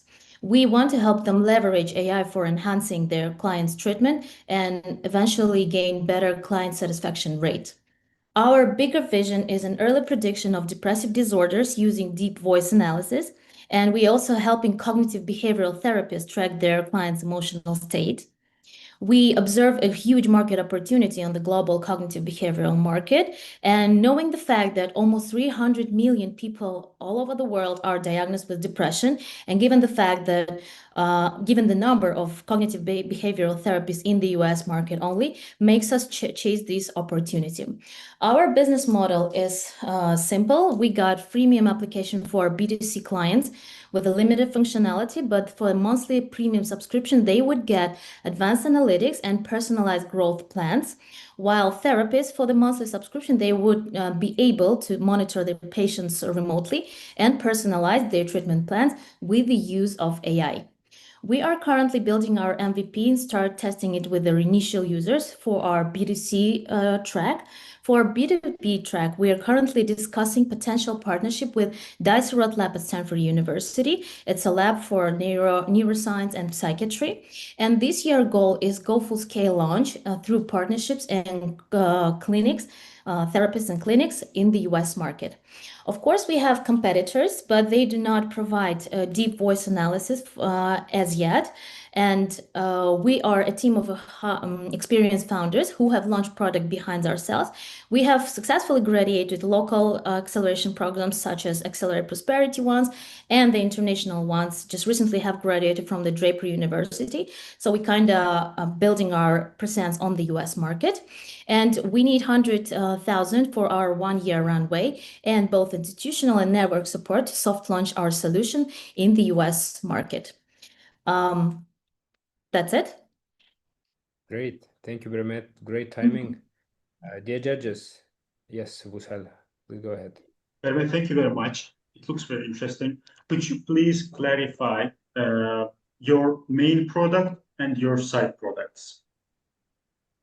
So the main product we're targeting, we're focusing on the therapists. We're building a solution for them because we believe that one therapist is able to bring around 3-4 clients in average.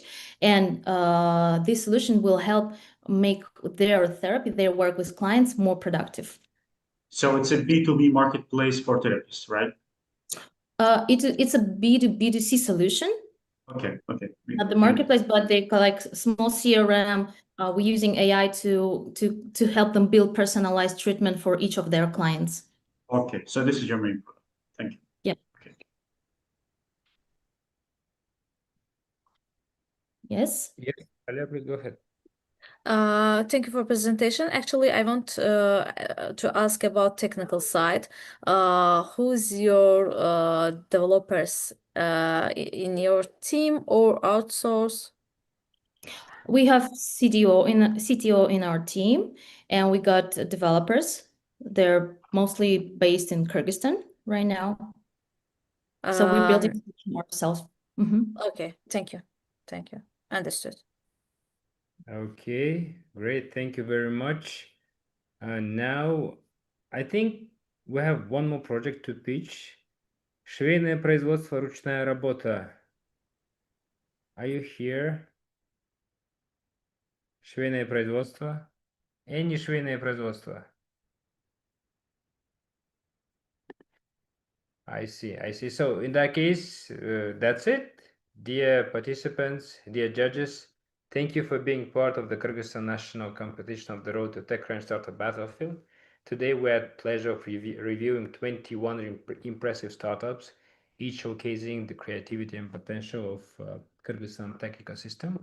To all founders, congratulations, you did really great. Your vision, energy were truly inspiring. And of course, to our judges, we deeply appreciate your time and thoughtful feedback. So the final results will be announced closer to August 10th, so please stay tuned in our Telegram group. And our partner, the Tech, will also share the updates on their platform as well. So thank you once again, and we look forward to seeing you at future Road to Battlefield events. Thank you. Thank you very much, Mike. Madi. Thanks, everyone. See you. Thank you very much, everyone. 10 августа.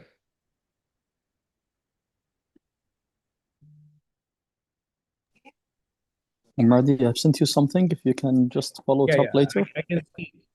It's actually, Perfect. if you don't really have to review all the presentation, so no worries about that.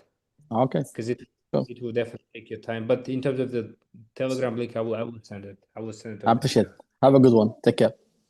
Bye-bye. Bye. Have a good